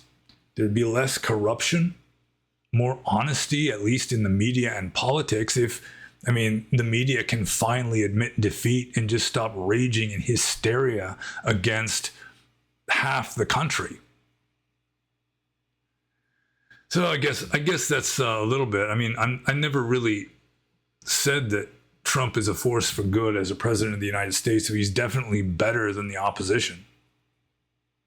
So I'm just going to move on to the proto-pseudo-monk's second question. Can you do a poll on how many people in the community understand the simile of the block of stone and request for a video with Brian Rue to speak on this topic? I think it'd be hard to do a poll on how many people understand the simile of the block of stone because some people think they understand something when really they don't. I mean, long ago, back before I even started my first blog, I'd write articles and send them out to people sometimes. And sometimes people would be saying, yeah, I really agree with that 100%. I really like how you said, and then they'd say something completely different from what I was saying. It's like they think they understand it, but they didn't understand it. So it could be that if I did a poll, do you understand the simile of the block of stone? Some people would think that they understand it when still, according to me anyway, they really didn't get it. So, and some people might think they don't get it, and they do. But, I could do a video with Brian Rue on the topic, I suppose. I've talked about it a lot, and I've written about it. It is 2 articles on that very topic are in one of my books, although unfortunately I don't recall which books they are in. And so, it's possible. Brian contacted me recently just discussing possible topics for the next time we get together. So, that's on the table, I guess. I'm not sure about the poll, though. And so I'm just going to move on to the next question, which is the last question. This is also from the proto-pseudo-monk. And the proto-pseudo-monk says, what to do when an erection? Well, if you're in Japan, you would vote. But when what to do when an erection, and what to do when lust appears. Well, if you have an erection, I mean, the obvious answer is maybe a little too obvious to even mention what to do when an erection. Well, I mean, it depends on the circumstances, I suppose. It depends on your priorities. It depends on who you're with, I guess. What to do when you have an erection? I think this might be something you should ask your father. Maybe he hasn't had that talk with you yet. But yeah, I mean, if you're really serious about practicing Dhamma, like say you're a monk, then you might just leave it alone, let it go away. I mean, it won't last forever. And I mean, there's no worries about like exploding or anything, because I mean, you'll just have a wet dream in your sleep eventually if the pressure gets too much. I mean, if you got like blue balls so bad that you can hardly walk, then maybe a little therapeutic puppy spanking might be in order. But I mean, seriously, it just depends on the situation and what your priorities are and so forth. I mean, if it's not against any rules, then you might be that if it's just really something that has to happen, then just let it happen. And what to do when lust appears? Again, the obvious thing to do from a Buddhist point of view, be mindful of it. Just observe the lust, which is damned hard to do. It's more difficult to be mindful of pleasure or pleasurable feelings than of painful feelings, because painful feelings, you want to detach from that kind of naturally anyway.